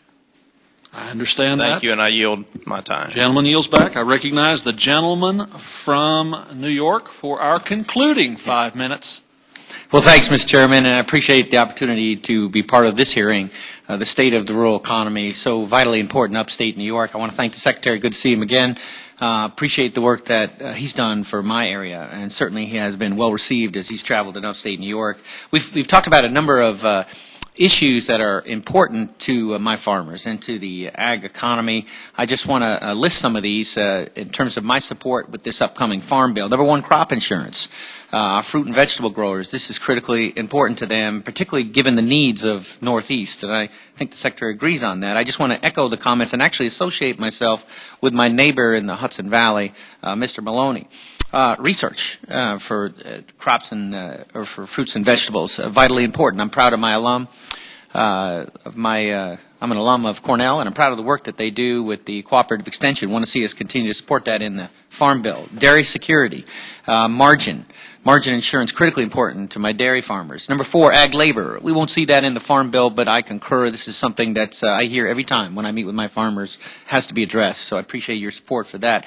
Number five is I want to actually support what the report that your agency, your administration came up with regard to definition of rural. I have Kingston in upstate New York, and that mayor there, Mayor Gallo, is working hard to revitalize parts of his downtown. And among the parts of his vision is supporting the agricultural economy by bringing the farmers market in, and so having access, it's 23,000 in Kingston, so having access to that program is going to be helpful. So I'm going to be supportive of that, and I was last process here during the Farm Bill. I do want to mention three other priorities that are important for upstate New York. To pulse you on these, number one is broadband. I know it was brought up at least tangentially earlier in the hearing, but the FCC has found that the low-interest loan program is something we have a need for, yet, of course, the demand for it seems to be declining. I have my own views on it. I'll be interested to hear yours in a second. Beginning farmer program, critically important. We're so proud of our farmers in upstate New York, but we recognize that the average age is 57. So this is a national security issue, too. We need to inspire a whole new generation to come to the farm, and our office is going to be involved in the Farm Bill, continuing to strengthen that program going forward. And then Lyme, which is a public health scourge, certainly in the Northeast, in my district, but I would argue around the country. And we're working with your folks in terms of Ag Research Service to try to make a difference on that. So I appreciate the opportunity to express the priorities for upstate New York, Mr. Secretary, and would be interested in your viewpoint on the low-interest loan program for broadband, and perhaps, if there's time, other follow-up. Well, in terms of USDA's capacity to provide assistance, we are going to focus our attention on the area that is not being served as well by the FCC efforts. And as I indicated, the FCC is pretty much focused on the regional bells and where their capacity is to expand broadband. But there are many areas of the country that are served by small telephone companies that don't necessarily fall into that world, and that's the world that we want to try to help and provide assistance to. And we do it in providing loans, but we also do it in providing distance learning and telemedicine opportunities. We've had a number of projects, I think over 1,400 projects that we've funded in the last couple of years in that area. That's going to continue. I do think there are things that the FCC could potentially do to make it a little bit easier for those regional folks the rate of return carriers to participate in their program, and we've had conversations with them about that, and we'll continue to try to have a coordinated effort. I appreciate you mentioning the Beginning Farmer program. I would tell you that as we went about closing labs, ARS labs, we noticed that there was a great deal of real estate associated with those labs, and the process that we have to follow is that we have to provide opportunities for land-grant universities that are located in and around the lab, first dibs, if you will, on the land, but we made it as a condition of most of the transfers that they establish or beef up their beginning farmer and development programs. And I think it's a way in which we can use a bad situation and a tough financial situation to find opportunity. So those land-grant universities are going to do an even more extended job on the beginning farmer. Would encourage you with the mayor to take a look at the Know Your Farmer Compass on our USDA website. That provides a lot of information about the programs that mayor could potentially use to build a farmer's market economy in his downtown area. And I would agree with you on ag research. The challenge will be limited resources and a lot of pests and a lot of diseases and a lot of issues, trying to prioritize them as best we can. But this area is one area that has been ignored, I think, in terms of conversation and discussion, which may be long-term one of the most important areas. Well, I greatly appreciate those remarks. Look forward to working with you, your team, and, of course, this committee as we move forward with this process in the coming weeks and months. Mr. Chairman, thank you. Now yield back. The gentleman yields back. Mr. Secretary, I would note, recognize myself, I would note that I'll send down to you some questions about the small watershed dam program, one of our very successful things that your department's been a part of since the 1940s, and look forward to your responses. Other than that, thank you for your time today and your insights and your interactions with members of the committee. This is always a good use of our time, and I believe it's a good use of your time, too.